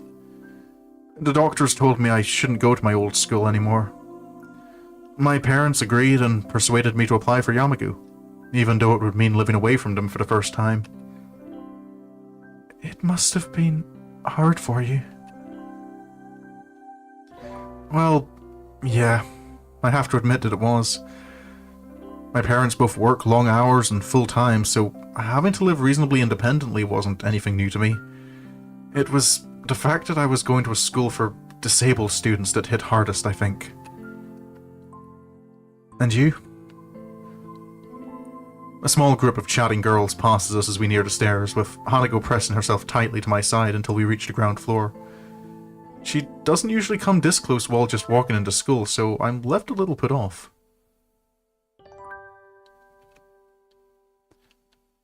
The staff at the orphanage offered me some options on what I could do. Middle school hadn't been good, so I thought that Yamaku might be better.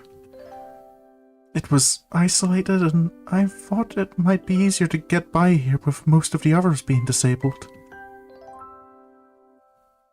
It's pretty ironic that the reasons Hanako looked forward to Yamaku were the exact reasons I hated the idea.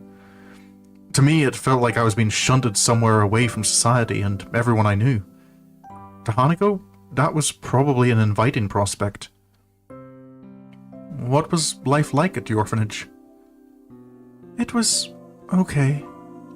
The staff there were nice and they took care of us. The children there didn't talk to me much, but I didn't really want to talk with them either, so I didn't mind. The orphanage had a little library, so I started to read to pass the time. The staff didn't mind it because it made me easier to handle than many of the other children. You didn't make any friends there? No, I think my life was on hold during that time. I knew that, but I didn't mind. To think her life was on hold for all that time, though. Depending on when the fire happened, that was a huge chunk of her life. No parents, no friends, apparently no relatives. We walk through the door into the courtyard. I expect to need to avert my eyes from the sun, but by now it's well into sunset. Hanako's eyes keep flicking to me, so I look away from her for a bit. What was it like in the hospital? I quickly clear my thoughts and try to refocus them. I hesitate for a bit, but I know that I have to tell her. We're close enough for her to feel comfortable telling me this, so it's only fair that I reciprocate. It was okay at times, but at others, it was pretty bad. At the beginning, everyone sent their sympathies and came to visit often. It was just like breaking an arm or something. Meeting all of my friends was one of the good times. Hanako came in often as well, more often than anyone else. But there were bad times too. When my friends slowly stopped visiting, I began to realize how grave my situation was. It reminded me that this wasn't just a broken limb, but that I was now a different person than before. Even the times Hanako would spend with me became torturous. By the end, we were reduced to silence, whereas before, she'd be talking constantly. But that's how Hanako always was. She may have been a fragile person, but she would talk constantly to try and hide that fact. Not about anything in particular, just talk. I think the three lowest points would have been when my parents told me I wouldn't be going to my old school anymore, my birthday passing while in the hospital, and when Hanako left for the last time. We leave the school buildings behind us as we begin to follow the main path through the gardens. There may have been the odd bystander in the school buildings, but outside we're practically alone. What was your middle school like? I liked it. I grew up in a really metropolitan area, and the middle school was nearby, so it was pretty crowded. I didn't mind it, probably because I'm used to being in crowds and around a lot of other people. I got good grades, and I played soccer with my friends. I spent a fair bit of time hanging out with them after school as well. I did get teased a bit over my hair, though. Your hair?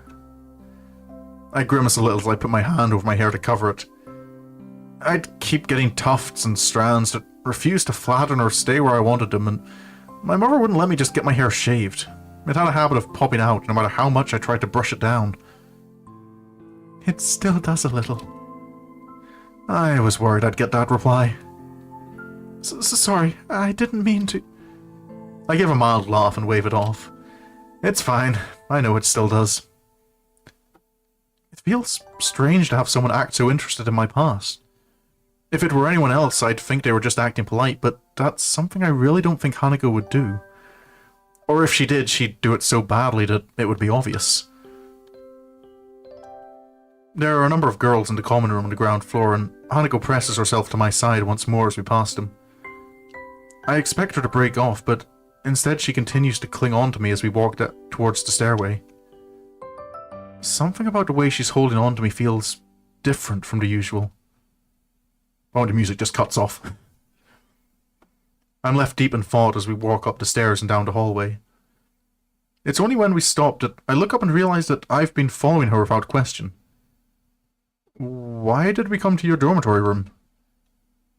She looks straight at the door without so much as a glance in my direction. Hanako? She moves to answer, but stops herself. Instead, she silently breaks from my side, opens her door and steps inside. I look up and down the hallway, a bit lost as to exactly what I should do. Shrugging, I decide to follow her since I don't have any reason to do otherwise. Hanako stands in the middle of her room and looks straight at me. It's unnerving when she does this, as it's such an unusual action for her. I open my mouth to speak, but she preempts me. Could you close and lock the door? Hanako's hand reaches for her chest, grabbing her blouse at her heart. I turn and lock the door shut, then freeze. The atmosphere is beginning to feel quite strange. This feeling is only made more profound when I hear the curtains being pulled behind me. It's going to be night soon. We're a guy and a girl in a bedroom.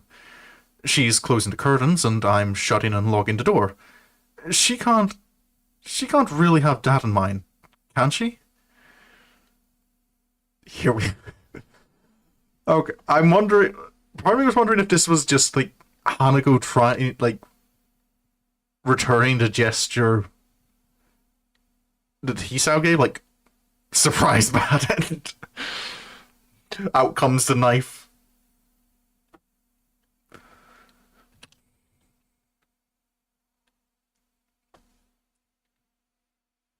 I gulp and turn around, very, very slowly. Hanako is at the center of the room, but hasn't turned back to face me. You told me about your past, so I have to tell you mine. She takes a deep, shuddering breath and pauses for a number of seconds. Her hands move to her ribbon and begin to tug, all but confirming my thoughts. Hanako? Please, don't say anything. I obediently stay hushed as she slips off her ribbon and continues to unbutton her blouse, before working the clip on her bra. The process is slow, or perhaps it just feels slow because of what she's doing. I'm not sure. Frozen to the spot, all I can do is watch as Hanako, hands trembling, unclips her skirt and lets it drop to the ground. Finally, she takes her blouse in her hands and draws it off, her bra falling from her shoulders. And so, Hanako stands in the middle of the room all but bared, save for her stockings and underwear. This is me. All of me. My eyes are immediately drawn to the scarring on her back. The skin on her right side is of a similar texture to that of her face, but it's also stretched taut and covering a much larger area. The scarring is by far the worst on the shoulder, buttock and thigh. Just as my heart attack redefined my life, this is the event that redefined Hanako's. If I'd seen this when I first met her, I'd have been shocked. Not only at the sight, but also at the idea that something like this was survivable. But after having had time to get used to the idea, and after seeing the scars on her face, hands, and collar, my reaction is more measured. My reaction right now is not due to her scarring, but to her body. The fire happened when I was 8 years old. It was night and we were sleeping when it happened. Hanako's voice trembles, the shaking of her blouse giving away the fact that her hands are doing just the same. I curled up into a ball when the fire swept over me. My mother tried to shield me. That's the only reason I lived. Hanako's eyes begin to moisten, her voice cracking under the combined pressure of exposing herself to me like this, and reliving those painful memories from so long ago. I want to say something, anything to make her feel better. I can't, though. I feel completely useless when faced with a situation like this. She's forcing herself to come so close, yet it's times like this that I feel most distant to her. I'm sorry for making you see this. Burn scars like that means she has intensive damage. Yeah. And when it happened when she was 8 as well, I imagine like growing and growth spurts, like when your skin's like that, probably is also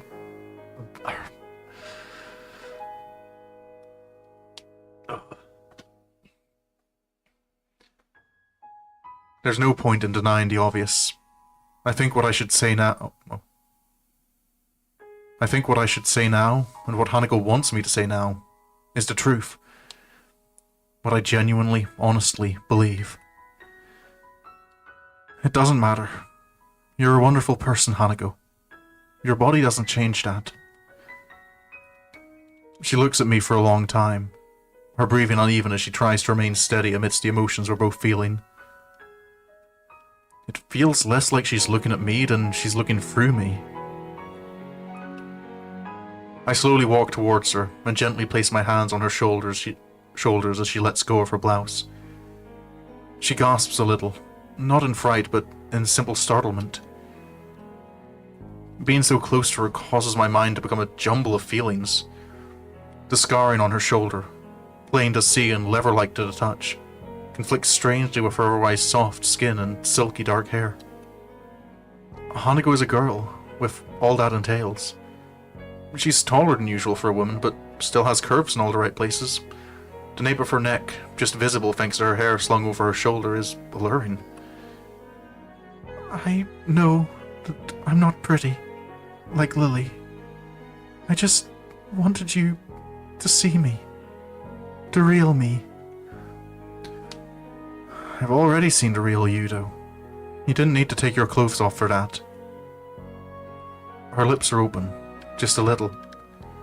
She lets out a sharp breath as, without thinking, I breathlessly lean forward and press my lips to hers. The kiss only lasts for a fleeting moment before our faces part, our breathing quick and nervous. The feeling of Hanako's mouth lingers, and her eyes remain locked to mine. And there's our shrimp.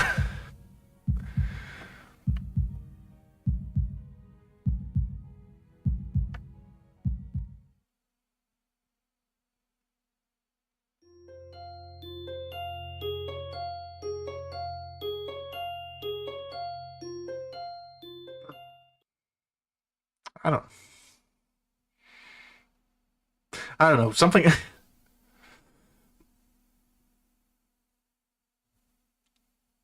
The grilled... Oh, yeah. Grilled, yeah, that's...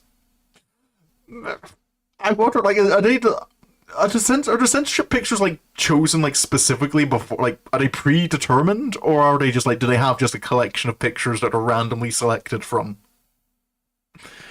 Because if that was a deliberate editing choice, that's a bit...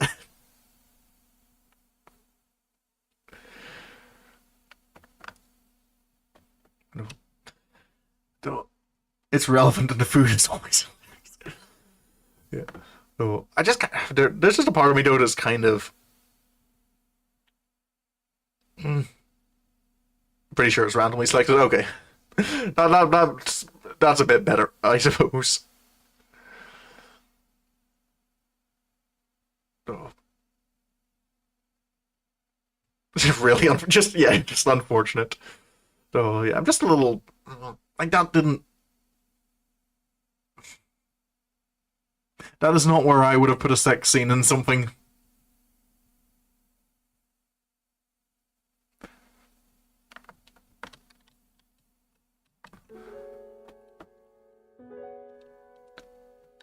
My eyes feel heavy as they slowly open. The light from outside make me blink a bit to let them get adjusted.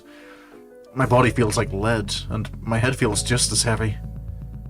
Waking up to an unfamiliar ceiling is an uncomfortable feeling.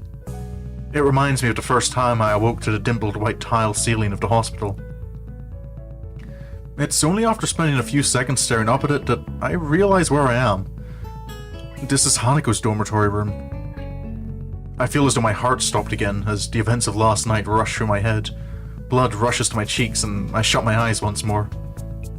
There's very little point to getting myself worked up this early though, so I try to push such things out of my mind for now. I roll my head to the side to see if Hanako was where she was when I drifted off to sleep. All that's there now is an empty space on the bed and the room beyond. I sluggishly sit up and rub my eyes before pinching the bridge of my nose and looking around the room. The only person here is me. I'm still bereft of my clothes, and after a quick scan of the floor for them, I noticed that they're neatly folded in a corner of the room. Try as I might, I can't see Hanako's anywhere. And taking advantage of the fact that I have some time without anyone around, I get myself dressed for the coming school day in short order. Methinks maybe you should check the clock, Hisao. And then, I'm alone. Without anything more to busy myself with, my mind becomes focused on the fact that I'm standing in another person's bedroom after we spent the night together, but there's not a single sign of her around. My gut proves to be more helpful than my brain at working out this riddle. With a loud growl, it reminds me that she may well just be getting breakfast. I would have liked to wake up next to her, but maybe it's a good thing that I have a few moments alone. Hanako's room, as always, is quite bleak in appearance. There are precious few decorations and practically no personal artifacts that aren't hidden away in cupboards and drawers. She's lived here for 3 years, but the room looks as if it's barely been occupied for a single day. I shouldn't overthink this. She might just like living this way, as some do. Having the ability to put such low stock in physical possessions does have its advantages. But even so, it feels a little disconcerting given her past. She said she viewed herself as having had her life on hold while at the orphanage. She certainly lives as if she still does, but after what happened last night, it's pretty hard to imagine that she still thinks this way. The sound of the door handle cracks through my thoughts and I turn to face it. Sure enough, Hanako comes through and shuts the door behind her. She has what seem to be 2 microwaved instant meals in her hands, so this is a little difficult. Good morning, Hanako. Morning. She gives a little bow before making her way to her desk, setting down both plates. I can now see them to be small satay dishes, their contents steaming, with a fork stuck inside the rice of each.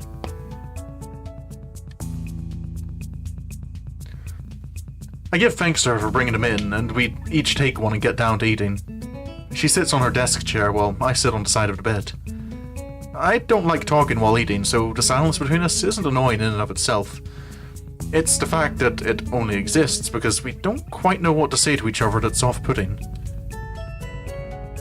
Hanako glances towards me every so often as she eats. I only notice her doing so because I'm doing just the same thing. We're eating together as if we were a couple. We even had sex last night. A first for the both of us. Something feels wrong, though. Maybe that's why we can't say even a word to each other as we finish our plates and leave them in the sink. Maybe that's why we leave Hanako's room without holding hands or making small talk. Maybe that's why it feels as if we're further apart than we've ever been before. Hisao, you keep having this like feeling that you're further away, but like every time you have that thought, it's kind of seems to be like a one-way, like it's in your head kind of thing. Fork instead of chopsticks. Sometimes fork is easier to use. Awkward one-night stand. Yeah, I suppose.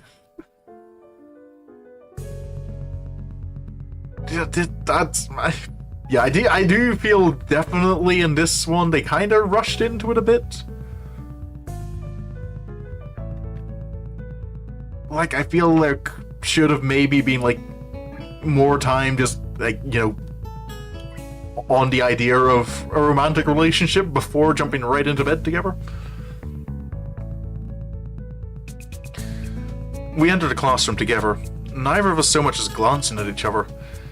Just after we do so, I realized that this may have been a mistake. Shizune lifts her eyebrow at the sight, her suspicions raised. We reached the center aisle between the classroom's desks and looked to each other. I'm not quite sure what I should say. Does she want me to address her as a girlfriend? I didn't think our relationship was... Oh, that's why this feels so strange. See... Okay. I awkwardly hold up a hand as we part and take our seats at our respective desks. I can't even look back to her out of embarrassment. I feel like the gulf between Hanako and me is because of me. He figured it out, ladies and gentlemen. He figured it out. He finally had the "am I the problem?" moment. So just Shizune sneaking at the side there. Shizune begins to make her way towards me, but then Muto enters the room. Watch out, he's learning. I'm thankful for his arrival being so well timed, drawing Shizune and her questioning away to wait for another time. I wouldn't have been able to answer her anyway. I like Hanako, but I've never told her what my feelings for her are. Hanako never said she saw me as anything beyond a friend either, yet despite that, we slept together. The bell to signal the beginning of lunch rings out. Muto has taken a little off guard, his chemistry lecture being cut off mid-sentence, much to his chagrin. For the entirety of the class, his rambling has passed through one ear and out the other as my mind mulls over the question of Hanako. I can't get her out of my mind, and by now I've managed to wind myself up about it. I realize that she never said yes to what we did. She didn't say no either, but would she have been able to? She's extremely submissive at the best of times, and no doubt it took her a gargantuan effort to show me her scarring. I decide to try and at least make conversation with her. That would be better than the monosyllabic communication that's been the most we've managed between each other so far today. Questionable yeah. Got carried away in the moment. I walk to her desk intending to chat, but she awkwardly blushes and looks down even before I've come up to her. I take a breath to speak, but find myself lost for words. What in the world should I say to her? Ask if she wants to have lunch and go to the tea room together. That might give you somewhere, like, private to, like, talk about things, and also, you know, is a conversation starter. Hearing approaching footsteps, I turn to see Shizune and Misha already making their way towards us, no doubt with the intent to start asking troublesome things. A couple of other classmates are looking at us and gossiping between themselves as they throw sidelong glances. They must also have noticed Hanako and me coming in together earlier. I open my mouth to reassure Hanako, but she preempts me. I've got to go do something. She gets out of her chair and dashes for the door. A couple of the books and pens that were on her desk are sent falling to the floor in her rush. Not many people seem to care about this event. A few look around to see what all the fuss is about, but go back to what they were previously doing soon after. I'm left despairingly looking at the door that Hanako disappeared out of. The idea of running after her passes through my mind, but I'm fairly sure that Hanako can run faster than I can. And besides, what would I say to her once I caught up anyway? Eventually, I simply crouch down and begin picking up the items that had fallen to the ground from her desk. I feel low in every way, reduced to this as students pass by me on their way out of the room. Hello. I feel a tap on my shoulder. I look up to see Shizune and Misha looking at me, curiosity about the situation written on their faces, mixed with a slightly apologetic look at the idea that they were partially responsible for what just happened. Hichan, if we can help at all... I just shake my head. This isn't a matter for them. And from Shizune's expression and the tone of Misha's voice, I think they know the same thing. Shizune acknowledges my response and gives a solemn bow before making her way out of the room. Misha soon follows her out, obediently following her role as Shizune's shadow. I pick myself up, books and pens in hand, and place them inside Hanako's desk. With the classroom now empty, I end up just leaning against her desk and thinking to myself in silence. It feels like there's a complete emotional disconnect between Hanako and me.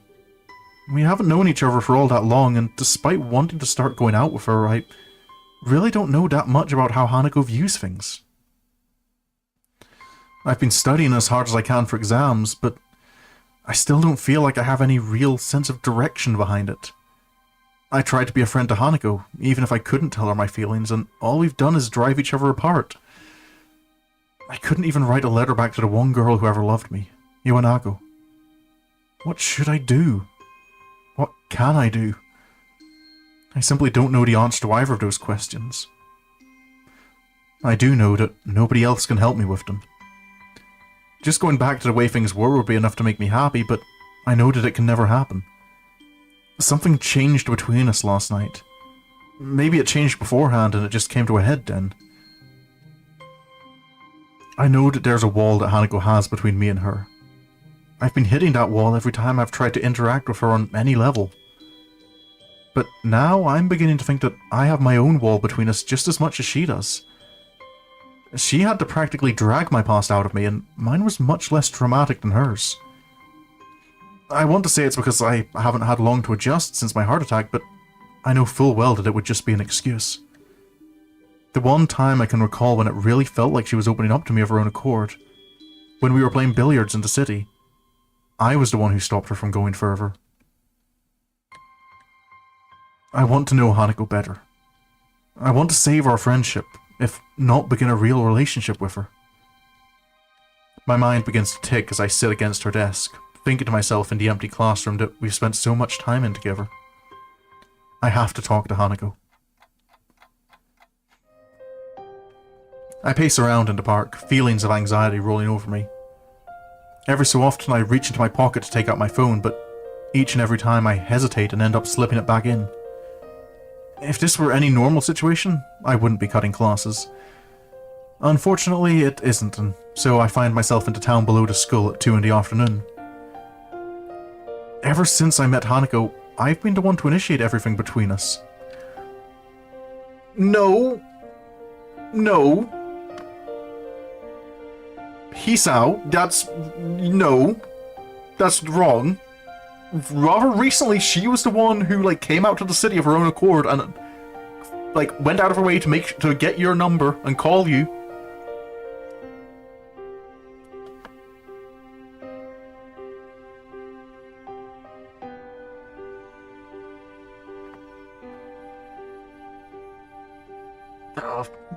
Yes, it's been on you the majority of the time, but you can't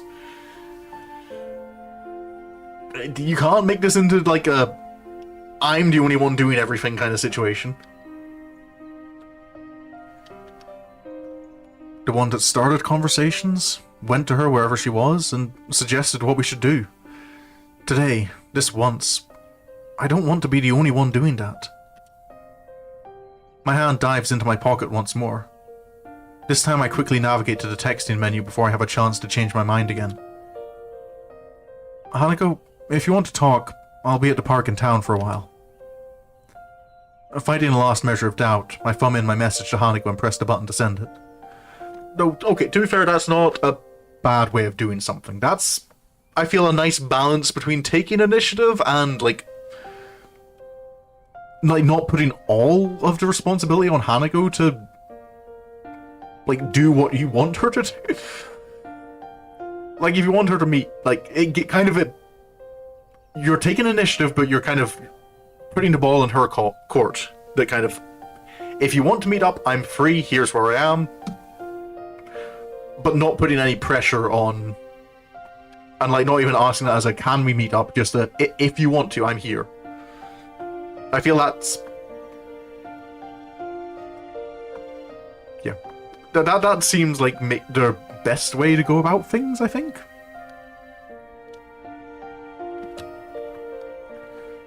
And now, I wait. My part in this has been fulfilled. What needs to happen now is for Hanako to make the decision. It would be meaningless for me to drag her here. She needs to decide for herself whether she wants to meet me. The apple juice from the vending machine tastes awfully bitter as I swill it down. There's nothing like bitter apple juice. You drink it and you're hoping it's going to be sweet and it's all bleh. My grip on the can has caused it to dent slightly in the middle. I shouldn't be this tense, but it's probably inevitable. Hanako is dear to me. What happened in the last couple of days has put a lot of pressure on both of us. The idea of losing all the progress we've made and coming closer to one another, and losing our friendship as a whole, is deeply unsettling. But even then, I still don't really know how close we are. We may have had sex, but before that, all I knew us to be was friends. Maybe we are more than that, but if so, I never realized it. Maybe that's why I feel so uneasy right now. I don't understand Hanako, despite all the time we've spent together. The minutes are ticking by, and I still have no idea whether she'll show up. Hisa? I pause for a moment, almost not believing that I'm hearing the voice I'm hearing. I drop the can and stand up with a start. Hanako. We look at each other for a few seconds before Hanako becomes too embarrassed to maintain eye contact, and begins to nervously fiddle with the roughly cut lock of hair covering the side of her face. When I went to see Hanako in her room by myself after her breakdown, I had no idea what to say. That was fine then. All either of us wanted was each other's presence. Now, though, I feel like I need to talk to her directly. I want to break down this wall between us before it forces us apart for good. Hanako, what we did that night, how should I interpret that? Hanako stops playing with her hair and looks at me. Her head casts slightly downwards. She looks ashamed, which is probably a good mirror of how I would look now if I weren't so concerned. I thought you might eventually go away if I was only someone you needed to protect. I thought that if I let you do that, you might see me as someone more than that. Oh, that's... I don't like that.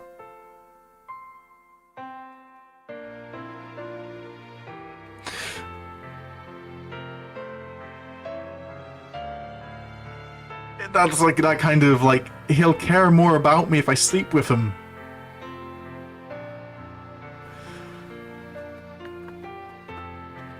That's...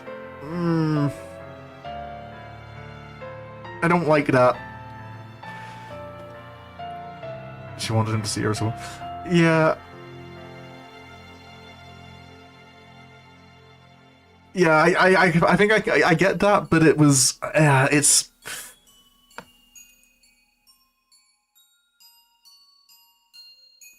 I think it's like just a... It's bad because yeah, like it works. Like it makes sense. Like that's I can see that being like how Hanako's mind works, but like that part of that's like why it makes me feel uncomfortable. Is like that to me is that feels like a very unhealthy reason to sleep with someone.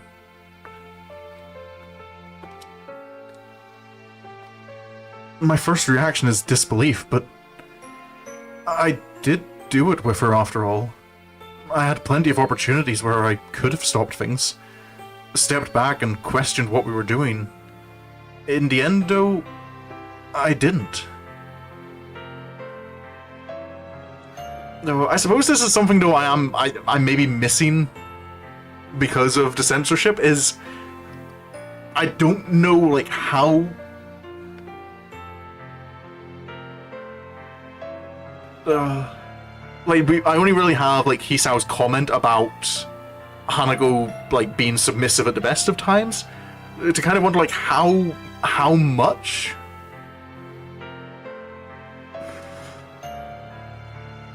No, and so like you said, like Hanako didn't say no. So like was he the only one initiating anything during all that?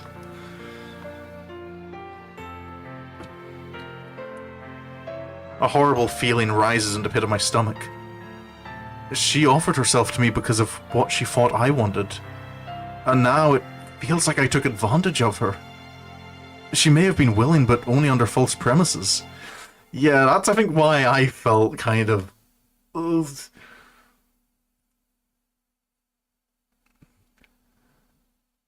What do you know? There are some difficult with positions because of Hannah.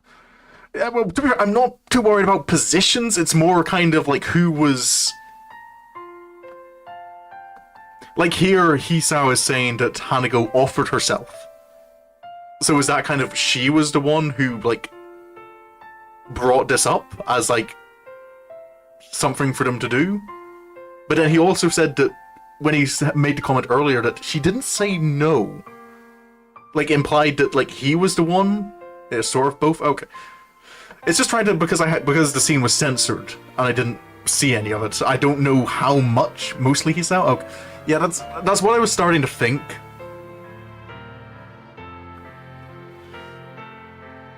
But yeah, yeah. But yeah, I think this is why I feel uncomfortable with like what Hanako said, because it does kind of now feel like Hisao did take advantage of her.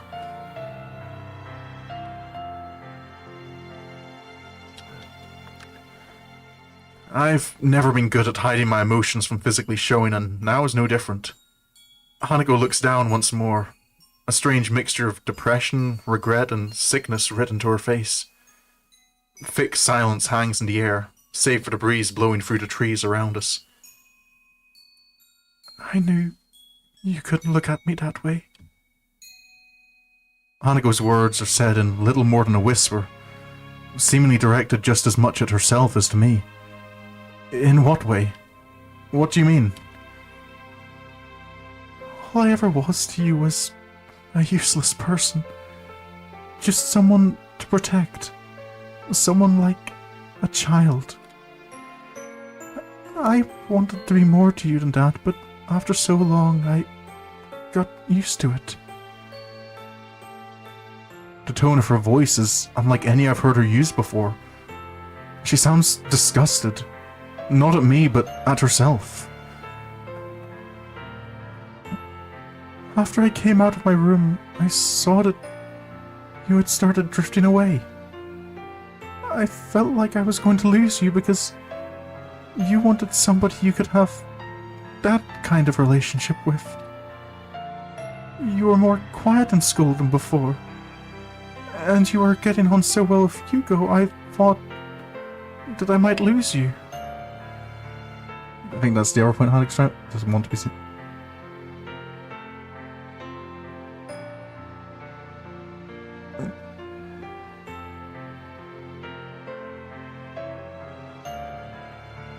Someone helpless, but pushing.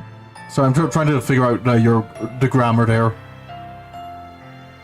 I feel you're missing a comma somewhere in that sentence that's making it a little hard to. But yeah, I think I get what you mean. That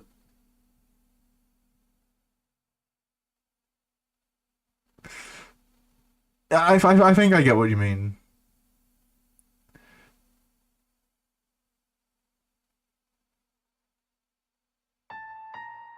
If she's seen as a more mature, independent woman, she'd feel more. Yeah, like yeah, I feel I get that. It's still just kind of the.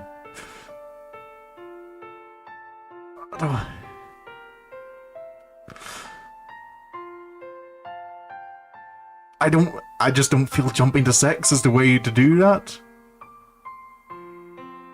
Like, if the only way someone is going to, if the only way a guy is going to see you as a woman is by sleeping with him, like that's the guy's problem. That's not.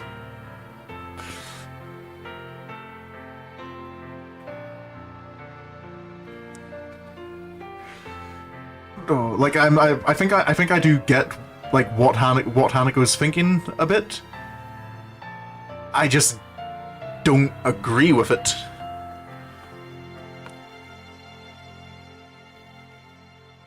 A teenager's not exactly best. Yeah, I get that. And to be fair, I can't complain too much about Hanako because Hisao has been far. Hisao's had plenty of like not thinking things through properly. She thought I was bored of her? Because I wanted a romantic relationship? But we're friends, right? I wouldn't just abandon you like that, even if what you were saying was true. Friendship was something I thought I'd given up on.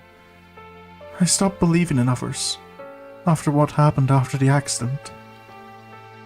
Before the accident happened, I got on well with people and other children. I didn't have many friends, but I didn't mind, because I treasured the ones that I had. Afterwards, though, I was called names by the others and teased a lot. It hurt, really deeply. The teachers tried to help, but they couldn't do much, and even many of them recoiled just at the sight of me. Among those calling me names and teasing me were the ones that I thought were my closest friends. From then on, I believed that it didn't matter if nobody else acknowledged me. All my existence ever did was make people troubled, after all. It was easier if I just didn't exist.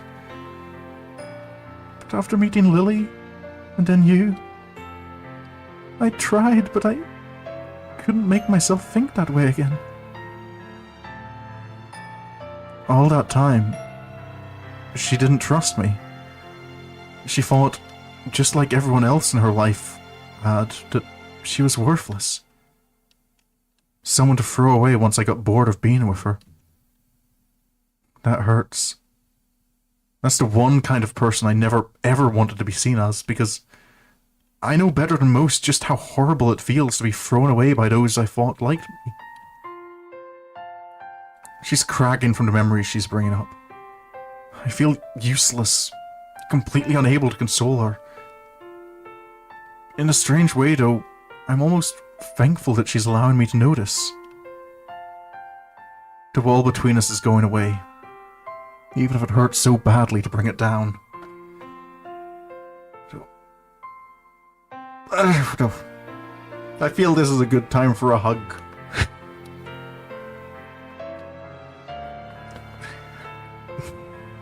Hisao.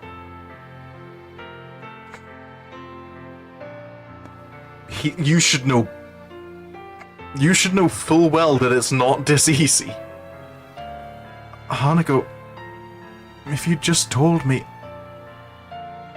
was I wrong? Of course she wasn't. Hanako wasn't wrong. It's difficult to force myself to admit this, but I know trying to deny it is pointless. To me, and to Lily, she was someone we tried to protect. She had become to me what I'd become to my friends after my heart attack. A broken person. I liked her, possibly even loved her. But I never acted on that precisely because I thought she was so fragile. I mean, I don't look at you that way now.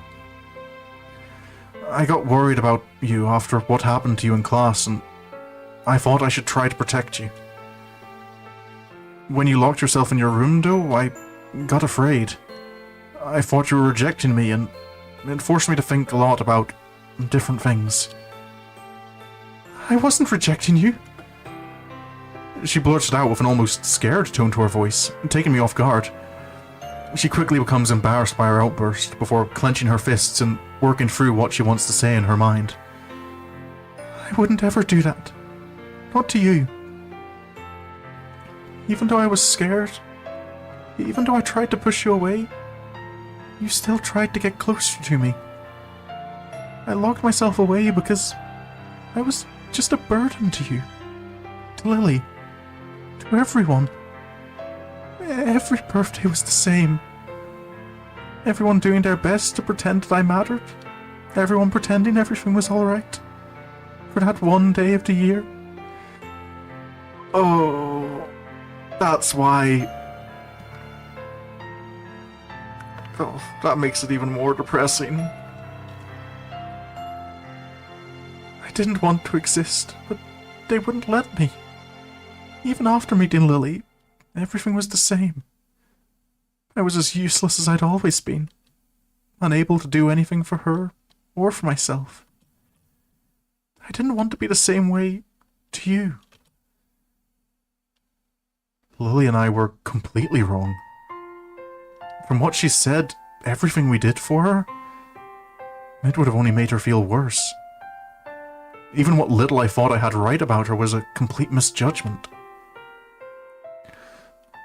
After you locked yourself in your room, I decided to try to work out my past as well and sort out my future. I didn't know how to deal with the things I'd lost by coming to Yamaku, so I was trying to sort them out myself.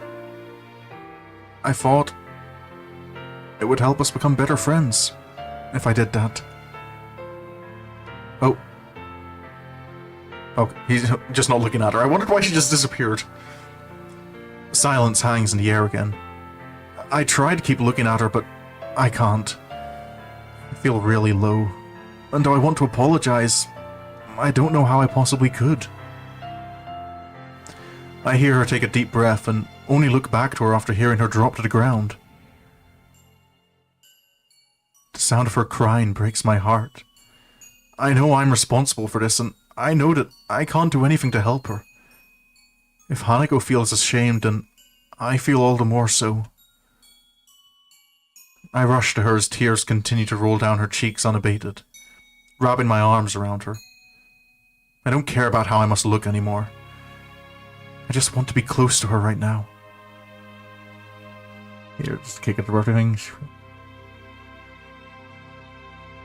Yeah, right. Yeah. It was something I was talking to my mum with earlier today, that you can believe and think two different, like, contradictory things at the same time.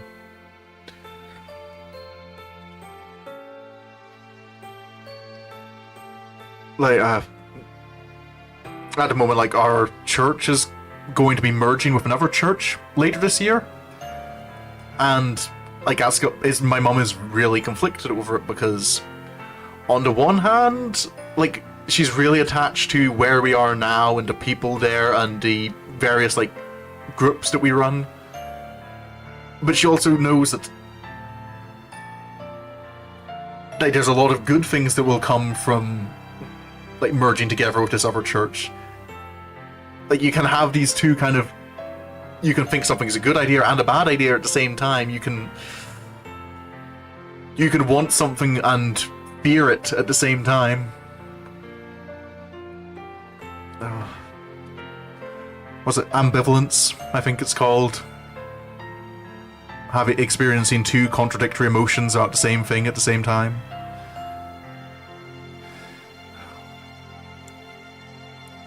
I'm sorry, Hisao. I've messed everything up. It's fine. Everything's fine. I'm the one that should be sorry. I was meddling around behind your back and I never told you anything. I can feel my grip tightening on Hanako as my vision blurs. I can't be bothered trying to hold back now. I have to force my words out as a lump begins to stick in my throat, Can't scare, can't say ever been to church. Yeah, to be fair, like, it's one of, I think it's like with any situation, it depends on the person. Like, I personally don't feel the same way as my mum does about it. I just... To me, the positives, like, outweigh the negatives. So for me, it's just... Yeah, I'm just looking forward to seeing how it works out. But I suppose as well, like, in this situation, like, maybe other people could have gone through what Hanako did and managed. But that doesn't change how Hanako feels about the situation. Like... yeah. Yeah.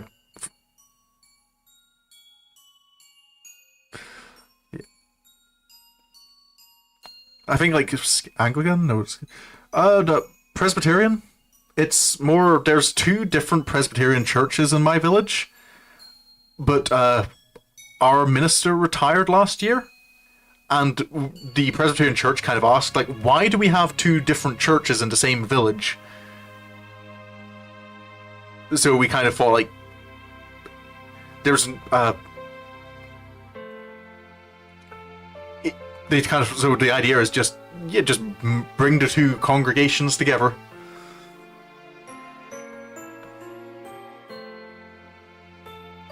So, like, there's nothing really happened, like, to cause it. Like, there's no, like, big controversy or anything. It's just kind of that realization. I think it's because when the churches were founded, like, there were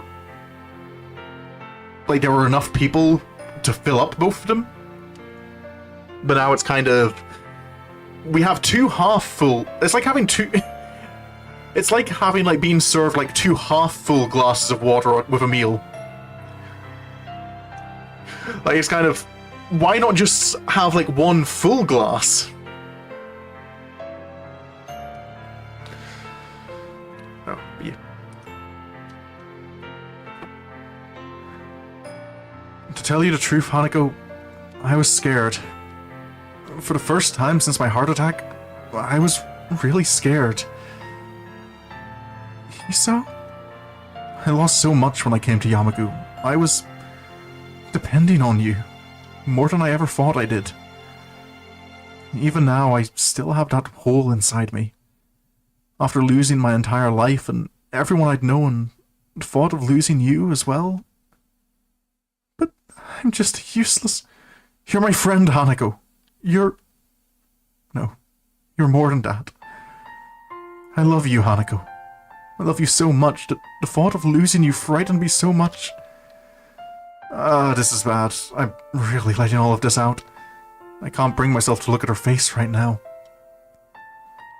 I'm sorry, Hisa. I can't help being a bit happy. So long. That's what I've wanted to hear. The last of the floodgates breaks. The sound of her crying permeating the air as her body jerks against mine. We hold each other tightly, connected more closely than ever in our shared grief and our shared happiness. I don't know how things are going to be like after this.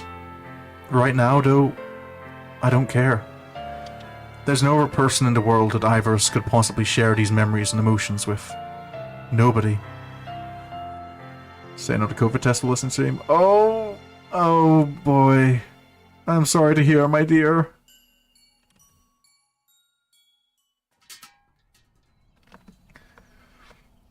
After dropping the dirtied can into a bin next to the bench, I take a seat beside Hanako. She puts away the handkerchief I gave her to clean herself up, which hasn't helped much. Then again, I doubt I look much more presentable. Even now I feel emptied and a bit embarrassed after letting my emotions out in public like that. It's not a bad sensation, though. I think Hanako feels the same way too. Have you calmed down a bit? Yes, thank you. For a while, we just sit and take our time before talking again to one another. We both need a little time to collect ourselves. It'll be official in a couple of minutes. Yeah, I think if it starts looking positive, like it tends to be positive, it's more kind of like, I think it's if it's a negative, it's like wait the full time just to make sure it's not just.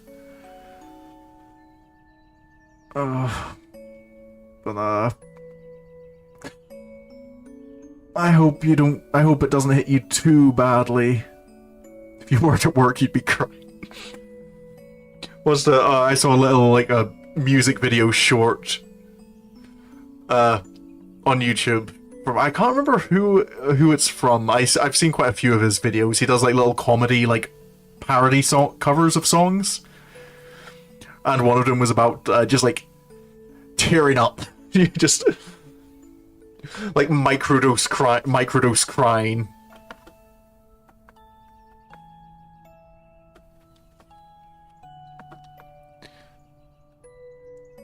You have to let your family know ASAP both once. Yeah, that's probably good to do. Oh.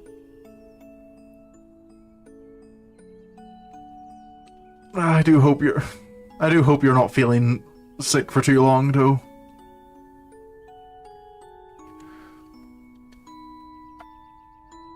The weather is nice at this time of year. Yeah, it is. I closed my eyes for a moment, relishing the feeling of the sun's heat and the cool breeze against my face. The weather is nice today. Really, really nice. You know, I don't really want to go back to classes right now. Do you? She shakes her head as she finishes wiping her eyes with her cuff. The small smile she gives is nice, and it's a reminder of how earnest it can be. Oh boy. Yeah, you did have one fairly recently. Maybe this will be worse. Yeah, hopefully it is, like, just, like, it is, like, at least helping?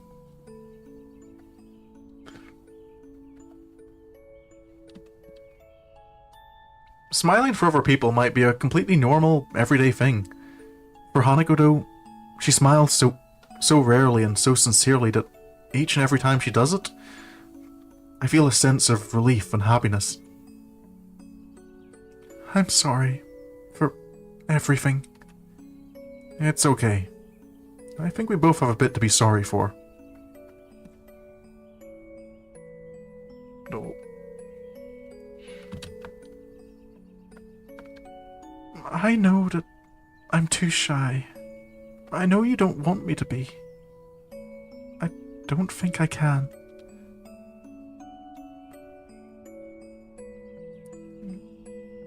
Don't believe the propaganda. You can change, Hanako. I know that because even at the time I've known you, you've already changed. To be honest, just being able to sit here and talk to you like this means you've changed a lot since we first met. I'm a little conflicted about this, because yes, like, she should believe she can change. But I don't know, being shy, like, isn't necessarily a bad thing. Like, if Hanako doesn't like people, like, if she likes just, like, having a small group of very close friends, that's fine. The instructions do say to try again in 3 days to confirm. Okay. Yeah, hopefully by then you're at least feeling better. I don't want to think of you still feeling like this in 3 days' time.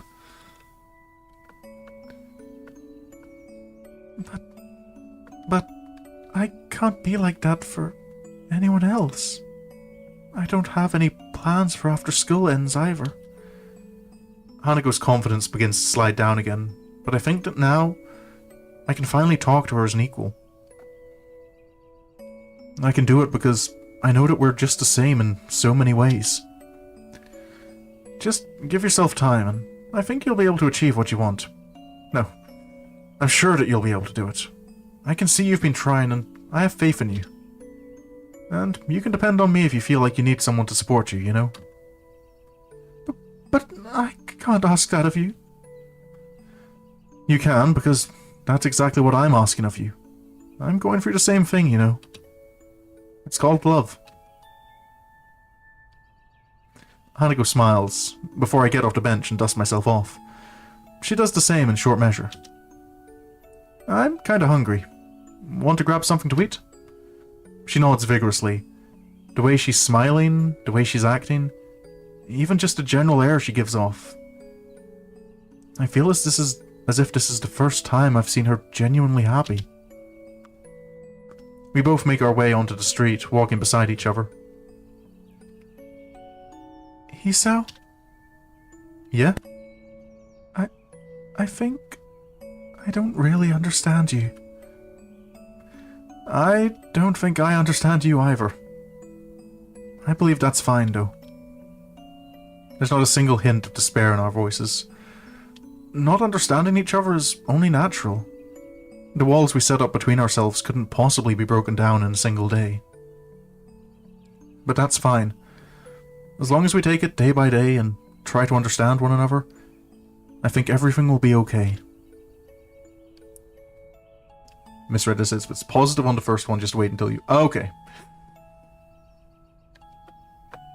Yeah, that sounds about right. Like, it's kind of like, if you're still feeling sick, you can probably... It's safe to assume you are still sick. As we walk down the street, though, Hanako's eyes flick to my face and back to the street repeatedly. Is something on your mind? You look restless. She slows before stopping completely. When I turn to meet her, she takes a long, deep breath, looking at my face intently. This expression, I saw it once before in her face. Just once, when I accidentally surprised her in her room. I think I have something I need to give you. What is it? You don't need to be evasive about it. I wanted to give you this for a long time, but now that I need to, it's too embarrassing. Don't worry, I'll accept it, whatever it is. She gives a sweet, bashful smile before taking my shoulder in her hand. Then, please accept my first gift to you, Hisao. Hanako?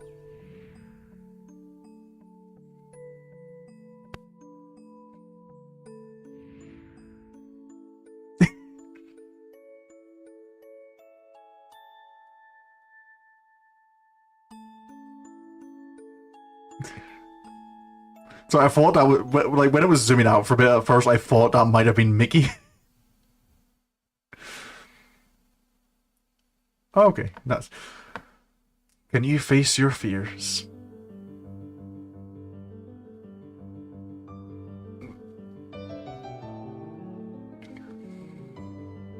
Oh, yeah, that was... Yeah. Well, I think definitely, like, so far, Lily and Hanako's roots have been my favorite.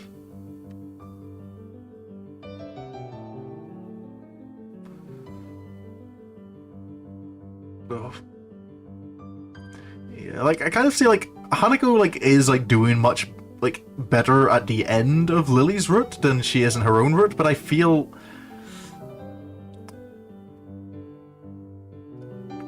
But I feel that's kind of because I feel like very much in Lily, she's maybe not quite the same character.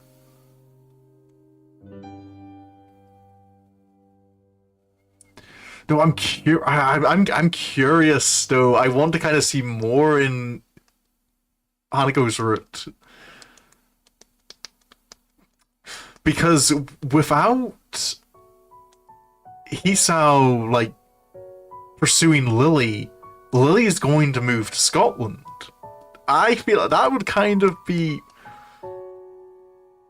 That kind of... I'm curious to see, like, how that would play out. Like, yes, like, Hanako is definitely opening up and, like, has this new bond with Hisao, but how is that going to impact her losing Lily?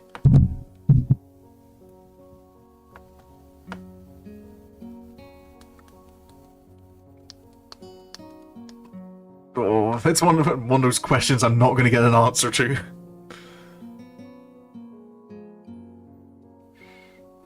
But yeah, Lily and Hanako, I feel so far, definitely the routes I've liked the most. I think it's that Hanako was doing better in Lily's. Yeah, she was. No. At that point, she joins the newspaper club. Yeah, the thing is, you think she would have adjusted fine? Yeah, well, I think in Lily's route, yes. The Lily route, but the Lily route Hanako I feel is quite different, because I don't. Well, like, nothing we learn about Hanako in Lily's route, but nothing we learn about Hanako in her own route, like, gives the impression that she would, like, be happy joining a club and, like, making friends with people. So I'm curious, in Hanako's timeline, how it affects her. Like, I get in Lily's route, yeah, Hanako's fine. Hanako, well, she's maybe not fine. Seems to step in the right direction. She's not as self-conscious. Yeah. I just think that in Hanako's route, like, she makes it clear, like, those friendships mean a lot to her. Like, there was very much, like, you did see that in Lily's route, but in Hanako's route, I think it's much more clear that, like, these friendships are...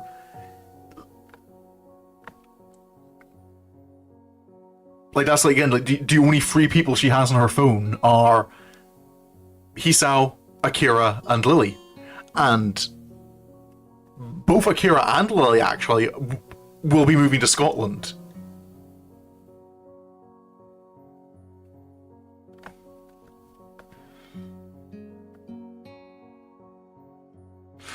So I'm not. I mean, this is just me kind of going. I'm curious. I want another. I want a chapter 5. But I know I'm not going to get it. I will have to content myself with that story. But that leaves us with just. Hello, Stero. Welcome to the stream. Even if it's getting ready to finish up. But yeah, only one route left, and that's Shizune's. I'm quite interested to see Shizune's now. Different offer, so it's not quite the same, but her own route, you think he join if only because Hisao puts a crack in. Oh, yeah, maybe she would join. I'm just kind of like, she's not. We haven't heard like any interest in her that like she would join the newspaper club. Like, I wonder if there's something like more like a chess club or something.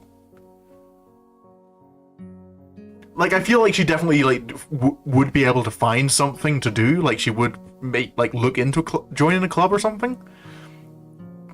I just kind of I don't like, Hanako didn't feel like kind of a newspaper-y person.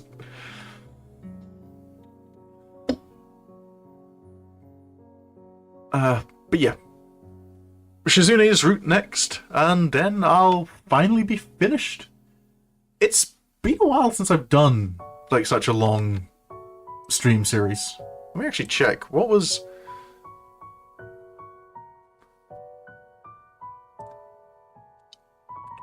been my longest little series like recent? Walk in the Light, I guess, but Walk in the Light has been it's like a collaboration. So you remember being... I was, and I guess I kind of just, when I visited the US in September, and since coming back, I keep forgetting to charge my iPhone.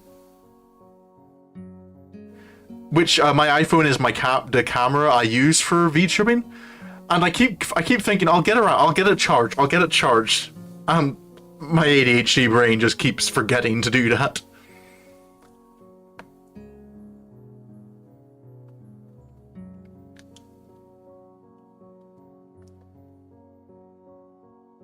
Though, but yeah, because to be fair, I'm not like massively committed to the VTuber thing. I just kind of do it because I like having I generally liked having some like visual indication of my reactions.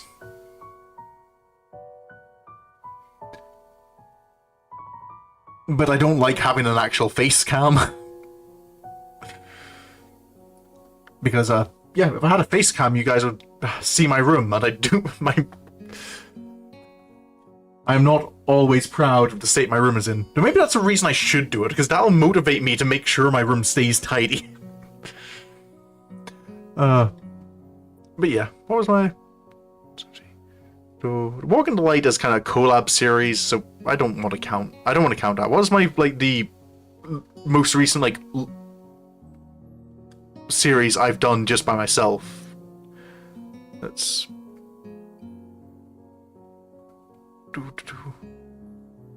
Okay, I'm having to go back up. Persona 3 Reload. Okay, yeah. And that was... You know what else?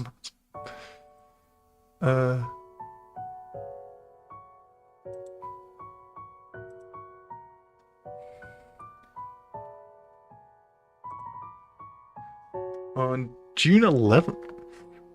Wait, June 11th? It's been more than a year since I played Persona 3 Reload? Oh. What?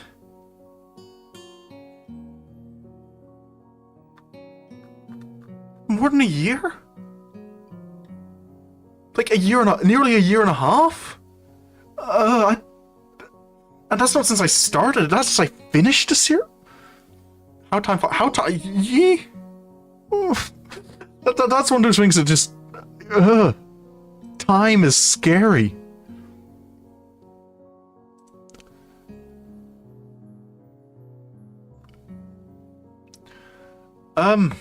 So yeah, this is my... Katawa Shoujo is my longest series, in 2025. Okay. This game should have a category. Yeah, I check every week. Like, every time I do a stream, I check to see if Katawa Shoujo has a category, but no, it doesn't. There's no category for Katawa Shoujo on Twitch. Can we go on YouTube? It's not on YouTube either, I don't think. I can actually check. Nope, it's still not on YouTube either. It's just... we don't have anything.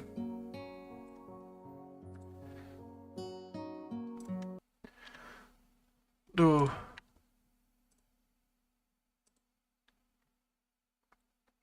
Oh, and of course I tabbed out of the thing, so it's going to lag.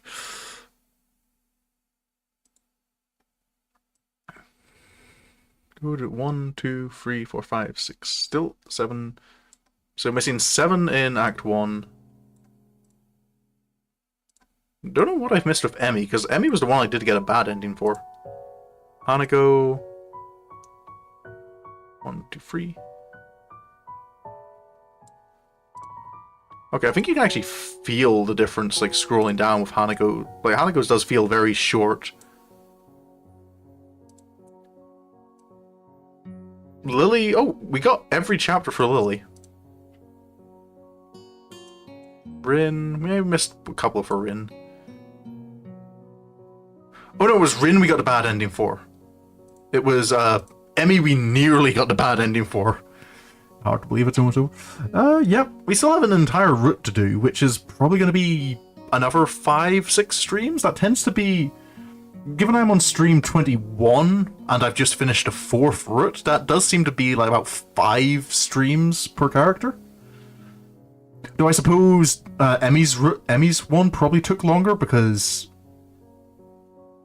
I suppose actually, yeah, that kind of works out. Like 5 streams per girl plus 1 for the intro. But yeah, I'll be continuing Katawa Shoujo next week. Shizune's wasn't my favorite, which was James. Yeah. Oh. Okay. I guess I just have to like content myself that I'm finishing on a low note today. See, I kind of feel quite well, because, like, I enjoyed Emmy's route, but then, like, Rin's felt like kind of a step up. Like, because I enjoyed Rin so much as a character. He so annoyed me so much in Rin's route.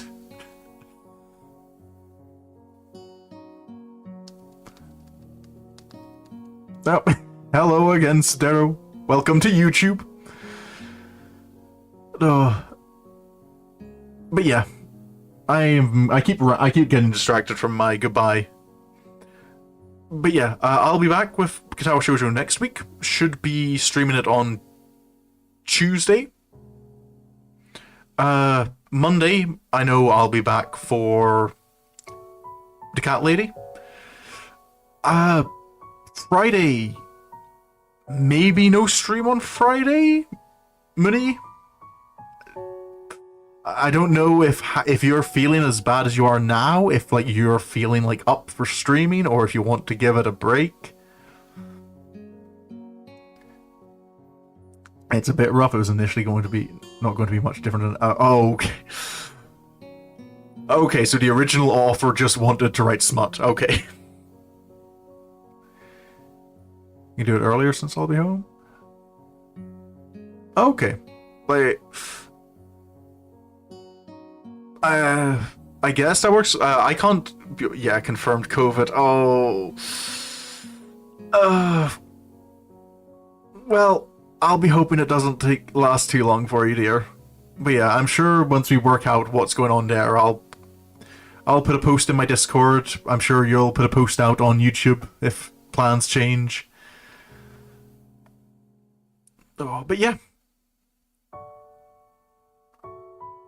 Again, links to my Discord, or there's one in my Twitch and in my YouTube bio. That's where I tend to post my schedules now, and sometimes I chat or like share other random things. I'm not very active in it. I'm bad at doing social media stuff. But yeah. Until next time, I hope you all have a good day, have a good evening, get well soon, my dear. And until the next stream, goodbye.